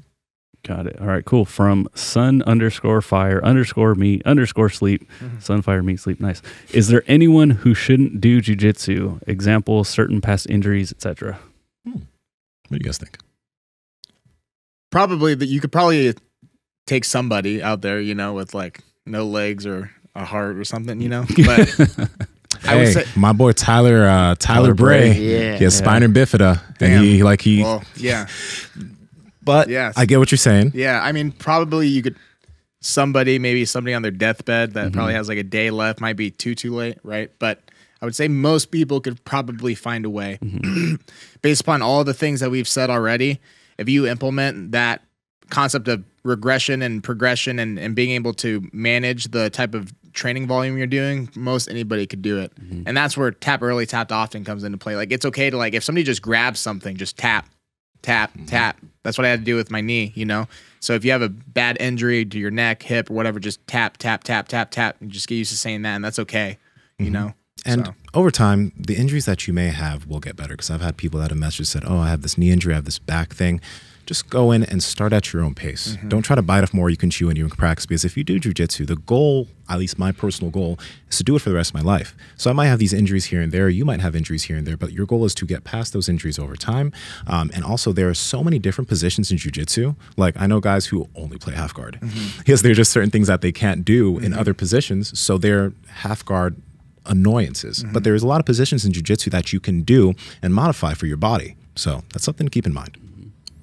Yeah, I would just tell the person on the deathbed to pull guard. Don't pull the plug, pull guard. Oh, I'm gonna butcher this one. From Michael Tigchelar. How was your first jiu-jitsu lesson? I want to start it too, and I'm really curious about that. Oh, my first jiu-jitsu lesson, I got my ass beat, and I got my ass beat for like a continued good year and a half for, And the fun thing about jiu-jitsu is I started at 265, coming straight from powerlifting, very strong. And guys that were like 160 were handing me my dick, you know what I mean? They were just really just giving it to me every single day. And it sounds as bad as I'm making it sound, because that's how it felt to me. It's just how it is. And, the people that are able to last through that, those are the people that are able to stick with jiu-jitsu and ends up becoming really fun. But a lot of people do not like being humiliated on a daily basis. And that's just something you come to terms with. Yeah, I would just say for me, maybe not as close to his, just because of the wrestling experience coming in. But with that said, being a wrestler and being a bigger, stronger guy, I remember going against certain individuals that were 150, 160 pounds, and I was thinking to myself, like, I shouldn't be having to try this hard, or this shouldn't be this hard, that type of thing, and having to understand how the guy that's so much smaller than you, or even in a lot of cases females, are handing you your said dick, you know, and being able Here to. you go. Right. Oh, you dropped this. Imagine them actually saying that after your first session. You're like, here's your Just dick. whispering in your Really? ear, here's your dick. Hey, I ripped this off when you tapped. I'm sorry. You Yeah. can have it back though. That's how it feels, man. That's just how it feels. Literally. Yeah, so it's a huge ego hit, and you just have to like understand that going into it. There's a lot of gym bros that come in and they try jujitsu, and you know that same process happens. And if they're not ready or expecting that, then it's very rare to see them be consistent over time. You will inevitably get better, and inevitably, if you're coming in as a gym bro, your size and strength will probably play some sort of advantage at some point. But you have to give it time to actually flourish. And so that's the biggest thing with anyone is just literally expect the ego hit. Be ready to accept that it's okay to lose. And actually, being at New Wave now, it's been really refreshing because I've had to apply these white belt concepts or bits of advice that I'm giving to the people here to myself on a daily basis. Like, no, I'm going to get tapped probably up to 10 times a day. You know, I'm probably going to lose every single round. Like, that's good. That's good. That's how you get better. That's okay. And understanding that. Josh, your first time? My experience was a little bit different than Jimmy and Nsima's. I had wrestled too before I started jiu-jitsu. Coincidentally, my first jiu-jitsu class was with all white belts, and they didn't let us roll the first day, which I think was so smart. So the first maybe like 3, 4, maybe even 5 jiu-jitsu classes that I took, we didn't do any rolling. Even though I felt totally comfortable rolling because I came from wrestling, it was a good reminder right from the jump to say like, hey, we're going to slow things down. And since everybody here is new to jiu-jitsu, we're only going to work on the technique. And that was, you know, the process for the first few sessions. And then we started slowly implementing some live rolling. And I think it's important that if you're taking your first jiu-jitsu class, it's good to have the expectation that you probably aren't going to roll the first day, or at least shouldn't roll the first day. Yeah. I've seen, unfortunately, a lot of people try jiu-jitsu and get injured their first day because either the instructor doesn't care to pay attention to the newest person who isn't familiar with rolling, or there isn't a process to help get that new individual in the position to where, hey, this is called live rolling. It's going to be a little bit more intense than just the practice that we did for the last 30 minutes. If something hurts, it's okay to tap. If you don't know what something is, you might as well just tap. And everyone here should be willing and able to help you work through this process. And over the next couple weeks, you know, the goal will be to get you comfortable with doing some form of live rolling. But just know that today, on your first day, we're going to take it super, super, super slow. That way you decrease the risk of injury. I want to add something real quick, especially if you come in as a white belt. Over at our school at Casio Winning Jiu-Jitsu in Sacramento, Casio does not allow white belts to roll with white belts. And that is a smart move because he has a lot of upper belts in the class, and the smartest people and the best people that you're going to be able to train with are upper belts because they know what's safe, they know what's not safe, they know when you're doing something stupid. But a fellow white belt typically doesn't understand enough to be able to be like, oh, I'm pushing into this armbar, and it's just if you can try to roll with upper belts. If your school is set up where white belts can roll with white belts, again, if there's a curriculum and everybody understands it, that can be safe. But I would err on the side of trying to train with people that are better than you because they'll be able to really poke out things that you should be working on. So that's something to keep in mind. Then also realize that you don't have to roll with everyone that asks you to roll. Okay. There are certain people that don't roll with me, even though I'm a very safe training partner. I'm also 250 pounds and they don't want to roll with me. And I respect that. So you don't have to say yes to every single person that chooses to roll with you or that asks to roll with you. But something to think about is if you do want to get better, you do need some training partners that are going to push you. So something to keep in mind.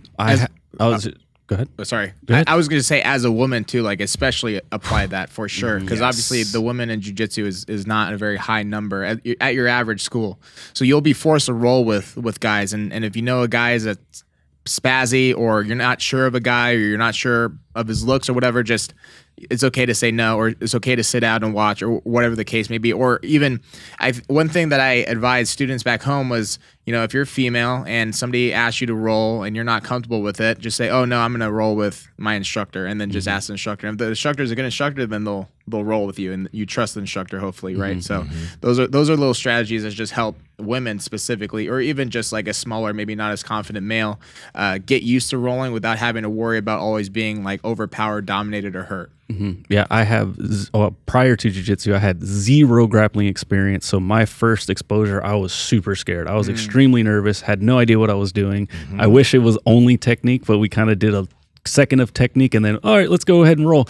And so just a forewarning for anybody that's new, I had the absolute worst mat burn on my feet. I literally couldn't even walk. It was so bad. So don't drag your feet is all I'm going to say. It sounds very, very simple, but nobody told me. And so here I am telling you guys.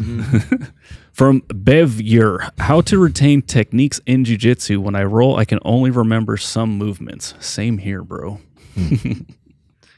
I picked this up from you, Nsima. I started filming all of my training sessions in 2019. So I have probably like 95% of every training session that I've done over the last 4 years.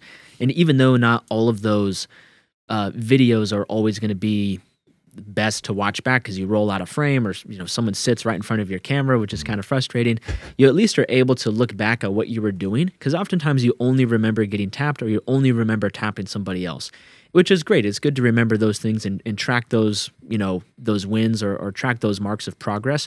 But if you miss the important part that got you to the submission, like, I don't remember how I passed that guy's guard, but I tapped him from mount. It's like, well, it'd be good to have a video to look back and watch, like, okay, this is how I got past his legs, or this is how he escaped a certain position. This is how, this person likes to do this sweep, which I've been working on and I can't get, but he gets it every time. Yeah. So having some form of feedback that you can reflect back on is, in my opinion, a great way to start retaining techniques and also looking at your performance and monitoring progress over time. And I'll say, I wasn't a former grappler before starting jiu-jitsu. And when you're a white belt and you're just starting, jiu-jitsu is like having a fucking high power fire hydrant being just sprayed at you. And there's just, that's how you feel. And nothing will really sink in for a while because you're learning so many things. Grappling is not like boxing where punching is like second nature. So you just need to continue going to practice, trying to learn ask questions. That's one big thing that helped me. I'd ask questions after every single roll. And just understand that it takes time to understand a base level of grappling because it's like a language. As you speak it more, as you do it more, you start to become more fluent, and then you can actually learn new words. And when you hear a word, you can then understand it. When you see a move, you can understand what's going on. The second thing I think might be very beneficial is specific training. That means that when you're now sparring, you don't always have to go into a specific spar. You can tell your sparring partner, can you just start off in side control? Or can I start off in your close guard? Or can we start in this position? Because if there's a specific position that you're trying to work, if you're just sparring and you're not being able to do anything specific, you might never get into that position on that day. But if you're trying to work on your close guard, you can just tell your training partner, please start in my close guard. And then you can start to progress that specific goal for the period of time that you're trying to work on it. Yeah, I would say, think about it in levels. So learning, you have the teaching environment, then you have the drilling environment. To his point, doing the move that you just learned and drilled in a positional controlled round, like if it's a choke from the back, starting on the back and practicing going for that specific choke so you have repetition in a live atmosphere. And then the step past that would be able to tie it all together in a full live round. And each one of those progressions to me kind of like puts a little wrinkle in my brain that kind of cements that. I've always said this, but even back in high school, I would say if I learned a move and I made it a point to hit it in live, double leg, single leg, or whatever, it was like the equivalent of doing 50 repetitions in drilling. For whatever reason, that one single move that I hit in live just stuck. And not to say that you shouldn't drill, but I think the more and more and more you can hit something in live as it naturally happens, the more likely it is to stick. Regardless, the videos are amazing, the questions amazing. I would weigh what I'm saying right now over like note taking, to be honest with you, like making it like literally stick. Application, depending upon the type of learner you are, but that's what's worked best for me. Yeah, I like video because I can also send you guys like, hey, how come this isn't working, or how come he got this on me? Because I can't even formulate the correct question, but I can show you like, hey, I got smoked here. Can you help me understand why? Yep. So I film my my training as well. Yeah, if you can film every single roll, then I would say do it 100%. Okay, cool. Good to move on? Yes. All right, from Leviathan Lifts. What advice do you have for someone who comes from a powerlifting background who is looking into getting jiu-jitsu? P.S. This podcast has changed my life and built a foundation of great habits that have made me a better athlete and happier human. Hell yeah. I'll just be quick with this. The first thing I'll say is jiu-jitsu, especially when you're not a former grappler, it will have wear and tear on your body. You'll be feeling things that you have never felt before because your body's moving into positions that's never been in before. That's going to happen is now your gym training and your lifts are going to take a hit. That is okay.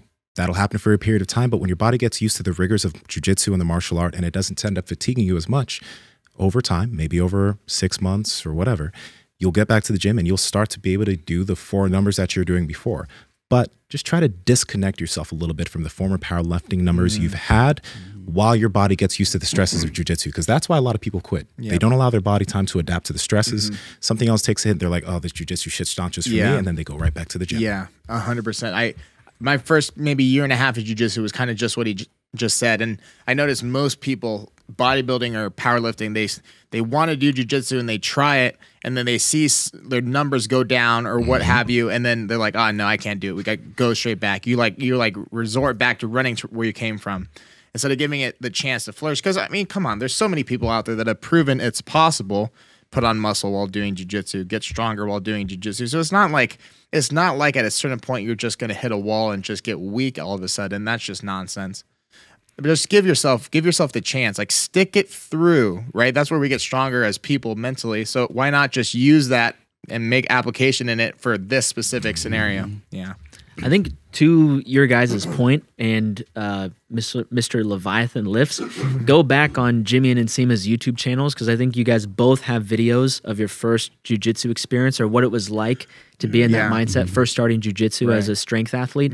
That is huge. When you guys started, there wasn't really any of that. You guys are some of the first strength athletes to transition into jiu-jitsu and be very open about what your experience was like. Instead of looking to where Jimmy and Nsima are at now, go back, filter their YouTube videos, go all the way back to the beginning and watch Nsima's video on what it was like. Like, hey, this is what it was like for me as a strength athlete doing jiu-jitsu for the first time. Watch Jimmy's videos about what it was like for him the first time he did jiu-jitsu. That's a great way to learn and start to get a better understanding of what you can expect, and also learn from some of their mistakes and, hopefully not make those mistakes yourself. Yeah. We'll put those in the description. Cool. From Sloan's Abroad. Power Project family, how's it going? Now, we talk about sleep all the time on the podcast because it's one of the biggest things that helps you with your health and fitness, your recovery, your muscle gain, your fat loss, everything. That's why we've partnered with 8 Sleep for such a long time now, because the technology behind the mattress allows you to track your heart rate, the amount of times it takes you to fall asleep, your tosses and turns, your heart rate variability. It changes its temperature through the night based off how you sleep, but not only yourself, but maybe your partner on the other side of the bed. It is an amazing mattress. Andrew, how can they learn more? Yes, head over to 8sleep.com/powerproject. That's 8 spelled out, EIGHT, sleep.com/powerproject. Along with more information, you guys will actually save $150 off of your entire order automatically. Links to them down in the description, as well as the podcast show notes. My son is about to start jiu-jitsu here in South Korea. We are 100% new to jiu-jitsu. Is there anything an 11-year-old should know before he goes? I think that's a question for you, Jimmy. You did a lot of kids training in Arizona. I think so much of that comes down to the instructor, and it depends on the type of child you're dealing with, but the instructor in itself. So my advice to you as a parent is to take your time picking a gym and make sure you pick a gym where you can see and observe. And also a step before that, like, there's nothing wrong with you literally just sitting in on a class, even without your child, just to see how the instructor teaches.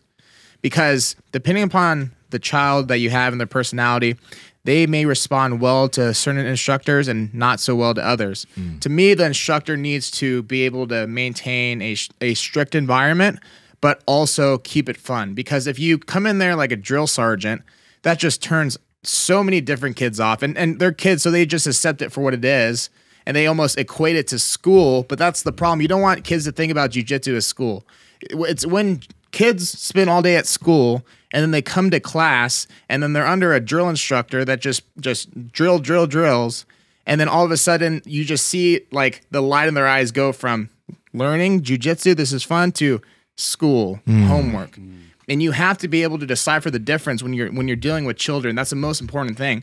So as a parent, I'm looking for somebody that takes time to get down to the kids' level, make them laugh, joke around a little bit, make them feel comfortable in the environment, right? Because there's so many different types of kids. I had one of my favorite kids back home. It took maybe like 4 weeks to really get him comfortable to where he wasn't crying every single class. And I had to like start with, I was his partner, and then we worked his brothers in being his partner, and then eventually week 4 came around and we finally got him open to going with another kid. he would have not even been willing to go through that process had I not put the extra effort in early on to like progress. Literally, progression is the whole thing of this podcast. Sorry, is knowing how to progress each individual kid, and you don't get that unless you have an instructor that truly gives a shit. How about keeping him? How about keeping him interested though, like and making it fun and making sure that he keeps coming back? Because I see that a lot. So I'll give you some examples I would do. My little kids class, Toriando passing. Right? Pushing the knee. Jake camping, as Gordon Ryan talks about. Okay, we're going to move the knees to the left and then push them down. And then look, ring around the rosy, ring around the rosy.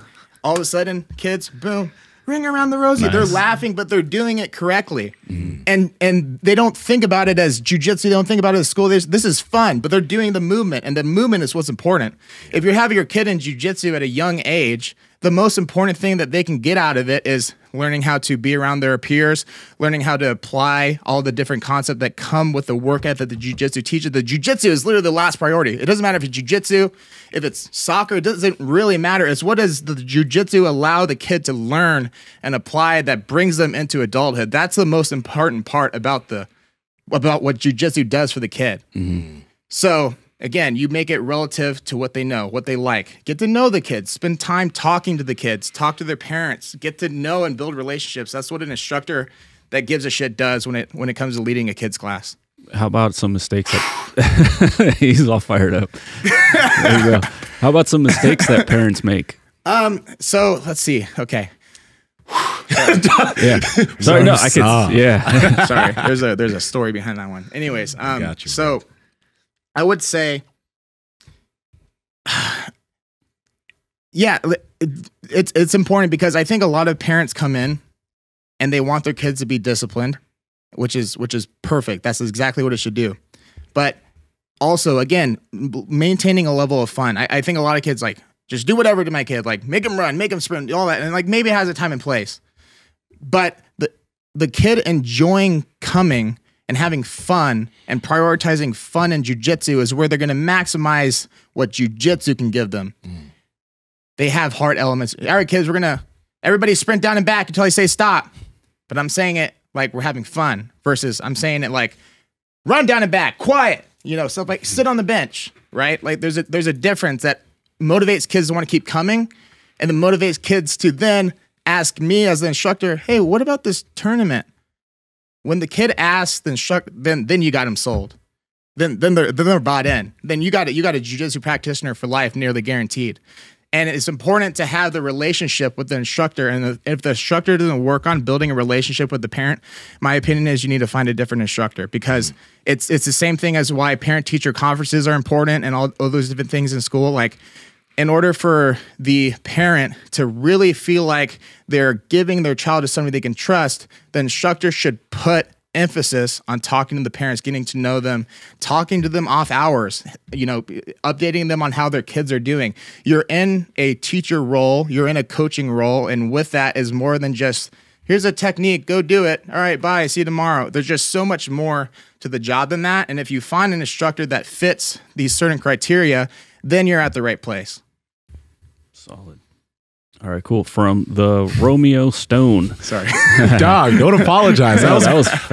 I got fucking fired up, man. I am fucking shaking. Yeah.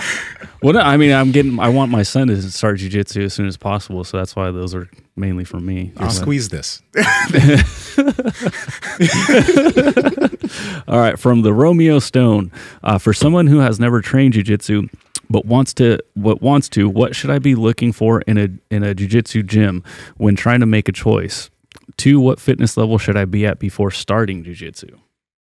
This is a great question, and this is one that I think the three of us have been getting much more frequently because of how popular jiu-jitsu is getting. Some things that you could look out for, to Jimmy's point, is looking at the kids program. If there's a lot of kids or the kids program is really strong, that means that parents feel comfortable enough bringing their children to learn from some of these instructors, which is a good reflection on how the adult classes are going. Other things to look at would be cleanliness. If the gym looks dirty, it's probably like a freaking dump, and there's probably some goofy skin stuff on the mats that's rolling around. Staph everywhere. Other things that would be important to look at would be look at the position that the instructor has in the lives of everybody else. If he's just a jiu-jitsu instructor and that's it, that's a pretty good sign. If this is their personal trainer and also legal advice person and also their marriage advice person and also someone that has like some weird authority complex outside of jiu-jitsu, that's a huge red flag. And then there's also little things like if you can only wear their branded stuff, you have to make that decision on your own if that's going to be a deal breaker for you. There's weird things about paying for promotions and things like that. Not that any of those things are enormous red flags, but you need to get that information before you commit to training out of school. You don't want to be in a position where you didn't know that going in and you train there for a couple of years and it's time for you to, potentially get promoted to blue belt and then you get hit out of the blue like, oh, that's an extra $100 for a promotion fee. That would be pretty discouraging, and I've heard of a lot of people have had to change schools because of that, because the business owner or the head instructor wasn't upfront and transparent about the way things are done at the school. So those are all things to look out for. As far as fitness level, there is no minimum required fitness level, but one thing that Matt Wenning says that I think is super important, he says modify, don't miss. He says that quite often. So modify the training to what your current fitness level is if you're just starting out. That shouldn't necessarily mean that you have to miss jiu-jitsu altogether, but maybe take things way slower. Maybe you don't roll every 6-minute round that's available. Maybe you just watch the first day, or maybe you just dial things back way back. That way you can have a little bit more of an enjoyable experience and have a much gradual introduction into jiu-jitsu. Man, you killed that. Yeah. I just want to echo down on that cleanliness thing, man. I've been to some jiu-jitsu dungeons because I sometimes go to a few different schools, and I can tell this is going to be a sketchy place to roll at. So there's this company called Absolute Defense. They have this spray-on foam, and this is for everyone. I will spray that on my body, my neck, the back of my head, and anywhere that's exposed, especially when I'm going to a different gym that I don't know how their cleanliness is, because, again, I've never had a ringworm doing jiu-jitsu. I've never had anything. Why? Damn. Because I make sure my shit stays clean. I don't want that. So keep that in mind. Yeah, arm bar soap all day for me. Yeah, got to keep it clean. I'm an OG Hibiclens guy, but that's like Hibiclens? What is it? It's just like what high school wrestler would use back in my day. But It's like a can of shaving cream, right? It works fine, I guess. But I need to upgrade for sure. Yeah. All right, cool. From Muscle Bound Werb, does strength matter in jiu-jitsu and in actual fight? I'm personally going to keep it short. Strength does matter. The thing is, many of you might be coming from a strength background. Maybe you are strong, maybe you are a lifter. Your strength can be something that makes your jiu-jitsu process and learning a little bit longer, because being stronger can allow you to get away with a lot of things. It can allow you to just bench press somebody off side control, or just do some wild spazzy type passing because you're a strong individual. But that is going to make it harder for you to learn good technique. So my suggestion to some of you people who are already strength training, you're already very strong and you're moving into jiu-jitsu, try to have that be your last resort for a lot of things. Try to do techniques, and if it's not working technically, don't force it. Just try to better your technique, because if you can then be strong and have good technique, you are extremely dangerous. Right. Yeah. How can somebody practice that though? Because if I'm, let's say I'm really flexible, and somebody is like, hey, don't use your flexibility, just focus on technique. I know that's a weird example, but like if somebody's really strong, they're going to revert back to what they know and what they're good at. So yeah, I would say a lot of times you hear you don't use strength, like don't use your strength. And as much as the principle behind that has its correct aspect, there's a part of that too that kind of gets the person to have a misconception of what that means. Like just don't use any strength, or just lay there, let the person flip you type of thing. I dealt with this a lot back home when I was training with my friend Austin, because he's strong as hell, he's technical, he's a competitor, he's intense. And I'd be trying to use technique and flow in certain things, and then like I would just let him like sweep me like way too easily, because I try to find the technical way out. The technical way out is your priority, but if you have a certain attribute, flexibility, speed, what have you, strength, then it's about, and this is experience, this is really experience, but finding the happy medium between still using your best attribute, especially if you want to carry it into something like a fight. It's not like, hey dude, like I'm strong, but I'm not going to use it on you, you know what I mean?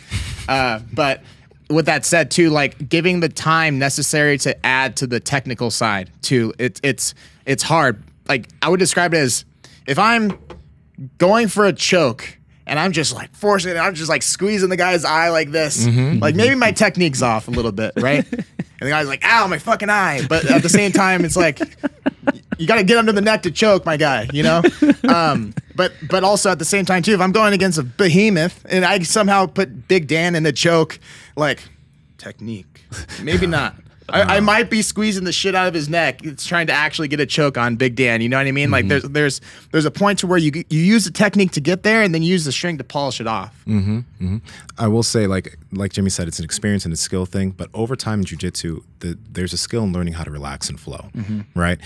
So not everything takes a crazy amount of effort. If you are a 220-pound guy and you're rolling with a guy that's 160, 170 pounds, like something I keep in the back of my head is like, I should not be having to use a lot of energy to deal with this person. Right. And that's in the back of my head. Because if I'm starting to really pull and do things, I'm like, I'm doing too much in this role. Like I shouldn't be having to exert myself too much. And that's a skill. It doesn't happen immediately. That's just something that if you are a stronger person, you should just try to keep in the back of your head.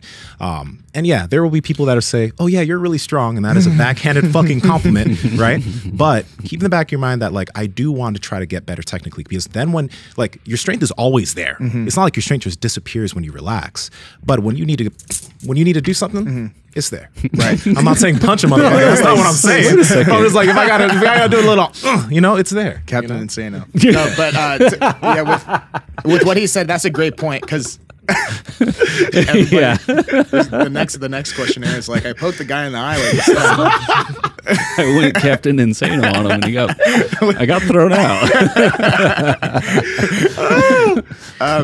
To his point, yeah. So exactly, if I was rolling with my friend Matt or Josh, they're 160 or so pounds, it would make sense for me to at least mentally try to bring myself to about 160-pound range.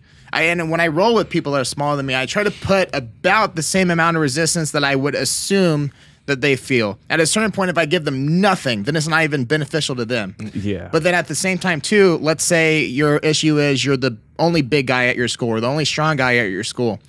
At a certain point, you have to also mentally condition yourself to using your strength along with your technique, which is where open mat comes into play, or whatever cross training that you can find if your gym doesn't currently have that, so you can practice that skill as well. Because one of the issues I ran into, I for a while, I was rolling with a lot of people that were just smaller and weaker than I, and I was working on being very, very technical.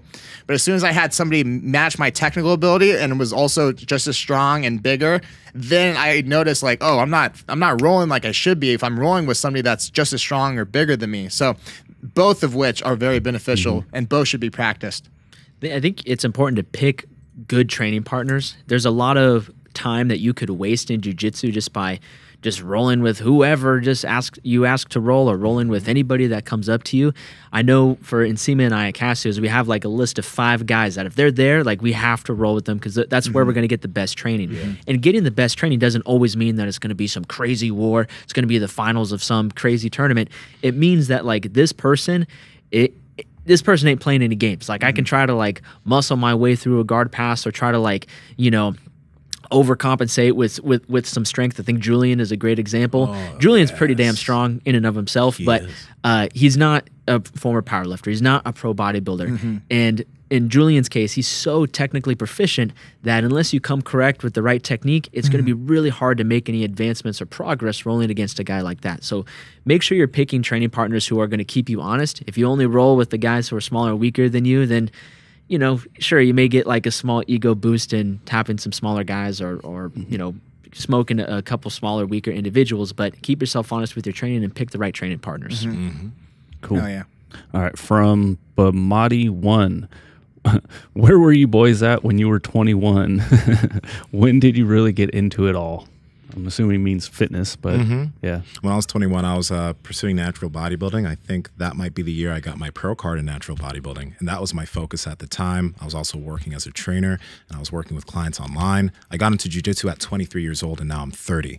So that was my progression with grappling. Jiu-jitsu was at 23, and I started lifting when I was 13. So that's where my lifting started. But I've like, soccer was my main sport as a kid. Played since I was 6 years old. For me, that's actually pretty much when I started. I did jiu-jitsu and turned 21 like a month or two after. So I was just entering jiu-jitsu after I kind of started to get kind of tired of just powerlifting. So When I was 21, it was when I started here. I helped out with the seminar, the Stan Efferding, Jesse Burdick, Mark Bell seminar. I think Ed Cohn was here too. And the next weekend was my 21st birthday. And that next weekend, I basically started my internship here. And at that point, I'd been doing jiu-jitsu for about a year. But that whole 21st birthday month was a pretty pivotal month for the course of my entire life. So Nice. That's awesome. Yeah, I was a pathetic loser at 21, so there's no need to get into it.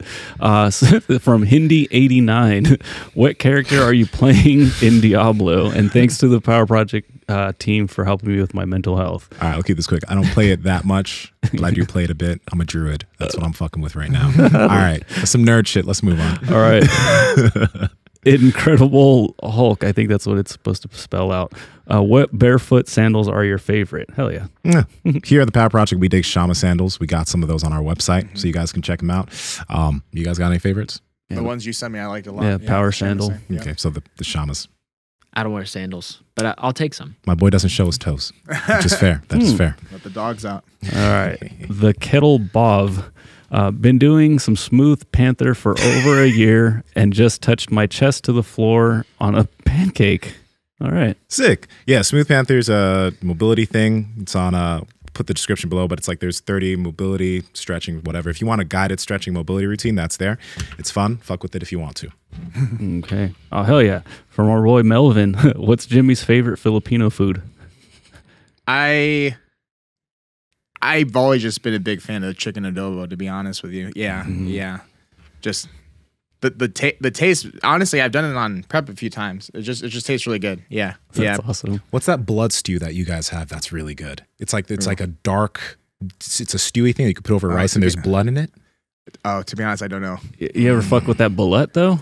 No, I haven't. No, I haven't We did on the before, no. podcast. Are we more Filipino than Jimmy? I mean, yeah, probably. When did you guys have it on the podcast? We ate some balut with Michael O'Hearn. He chose Really? not to eat it yet, but we ate some balut on Did you air. bring it or did you bring it? Our boy Melvin brought it. I was going to say, you found it somewhere? He brought it for us. Damn. Lumpia's hella good too. Yeah, no doubt. All right. Again, for Mr. Badger, how do you stay hopeful about goals when you're feeling worthless and helpless or hopeless? I think it's important to reorganize your expectations. I think we've all been in this position where the three of us are all extremely passionate about what we're doing. We're all basically working the job of our dreams. And because we're so passionate and because we love this stuff so much, we may take a lot of inspiration and motivation from people who are several steps ahead of us. And we'll often start comparing our progress to them. And that could be something that could be really discouraging because you feel like, what? How is C-Bum a pro bodybuilder, the youngest pro bodybuilder ever? He's way better than me. And it's like, well, you got to monitor your expectations. How, if you're looking at the best in the world, whether it's in jiu-jitsu, lifting, fitness, business, whatever, and you're comparing your progress to them, you're going to set yourself up for some disappointment. And the other thing that can help with, as far as feeling hopeful about your goals, is just to set smaller goals or intermediary goals in between the big goals that you have. So if your goal is to be a world champ or your goal is to get your black belt, if your goal is to get your black belt and you're only focused on getting closer to your black belt and you completely forget that there are 3 other belts in between white belt and black belt, you may start to lose love for jiu-jitsu. You may start to, not care for it as much. But if your goal is just to say, okay, I just want to get 1 stripe on my white belt and move from there. And maybe 6 months to a year into it, you get that first stripe and say, okay, I need a second stripe. And then you progress from there. Right. Yeah. I'd say just bite off a little bit every single day. You know what I mean? Our boy Russ Swole has this phrase, get better today. So focus on what you can do today towards your goals. You know what I mean? And give yourself time. Like a lot of people, they start lifting and they're like, I want to get big. And a year in, they've only gained a little bit of muscle and they're like, oh shit, this isn't, and they start comparing themselves to people who've been lifting for a decade plus, but you haven't given yourself the time to get better. So just like with jiu-jitsu, with strength training, with all these things, give yourself the time to get better and just do a little bit each day to try to get towards that goal. There are going to be days where you think it's impossible, but you know people who've done it, meaning that it is possible to get there. So just keep giving yourself the time to improve because improvement takes time, consistency, and consistent effort. Cool. All right. From Jack Harris 19, hot dog or hamburger? Hamburguesa. Hamburguesa. Yeah, for sure. That's my 13-year-old or 14-year-old client from back home. He's my little powerlifter now. He was one of my jiu-jitsu students. But What do you, hamburger typically. Yeah. Okay, good. yeah, of course. I was about to say, AO this guy, you know what I mean? We don't fuck with no glizzies. Not those glizzy gobblers. All right, cool. Oh man. I think we can end on this one. Okay, so it doesn't have a name, but how do you assess where you should be at each belt level? I'm a white belt, soon to be a blue belt, and I always feel like I'm not ready every time I'm promoted. Thanks for the content, guys. Y'all are the best. You said something really good on the podcast yesterday about like belts, Right. and like deserving of each belt or whatever. Yes. So when it comes to belts, my general background is that most people think I was promoted too fast. And I've worked really, really hard to obtain a skill level that, in my opinion, puts myself adequate up to most belts at each given belt level.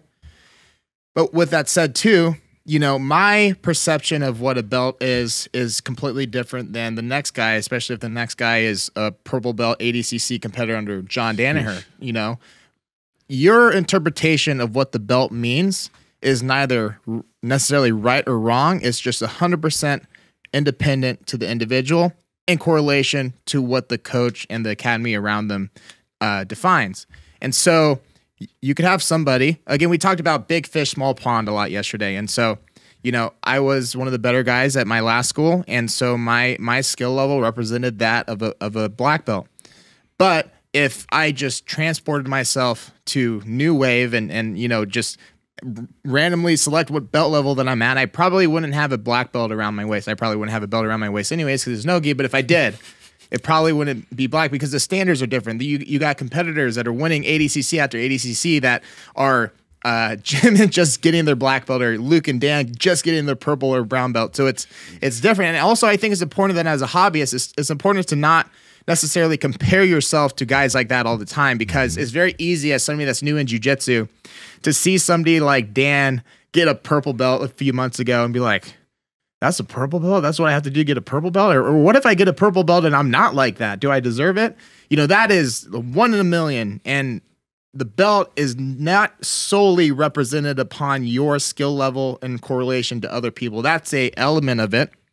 But at the same time, you got different elements of just character involved, consistency, what you can do for the students below you, like where you fall into an instructor role. Like a black belt has a bunch of different things. You can instruct people, you can lead by example, you lead by consistency, you lead by skill.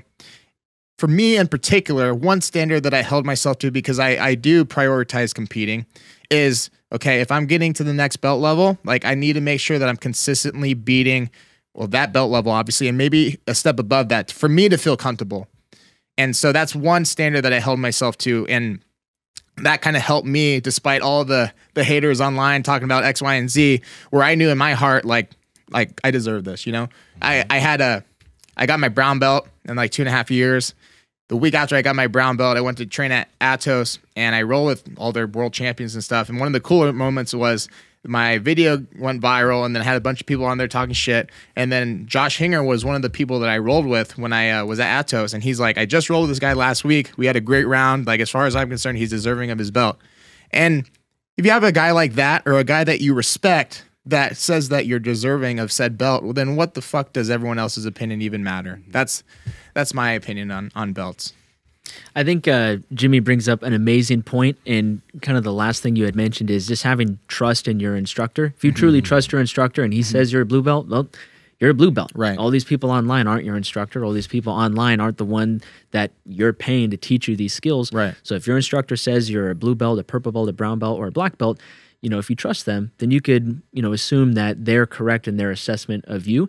And one thing that Cassio says a lot every time promotions come around where Nsima and I train is that as someone progresses through the ranks of the belt system, the standards of each belt become much more individualistic. What a brown belt is for Nsima is going to be very different than another guy who got promoted to brown belt on the exact same day. And though the color of the belt is the same, and maybe they've been training at a similar, they've been training for a similar duration of time, maybe their priorities are different. Maybe their development in jiu-jitsu specifically is different. But at the standards that our instructor Cassio has, he has had a plan for Nsima, and he has reached that that level of brown belt. He's had a plan for another guy that's different than Nsima's, but on that plan, he's reached the rank of brown belt. Something that helped me out a lot when I started was by talking to my instructor, because it was very early that I realized that I really wanted to compete, and I wanted to compete at a very high level, at the highest level. So when I was a white belt, I was like, I asked Cassio about doing my first competition. He's like, oh yeah, go ahead. And then I told him, like, I want to win worlds at this level. Like, I want to get there. And every type of promotion has been based off of like, how are you doing around with certain types of blue belts, certain types of purple belts, certain types of brown belts? Because that is the goal. The goal is to be able to be extremely competitive in the gi and jiu-jitsu.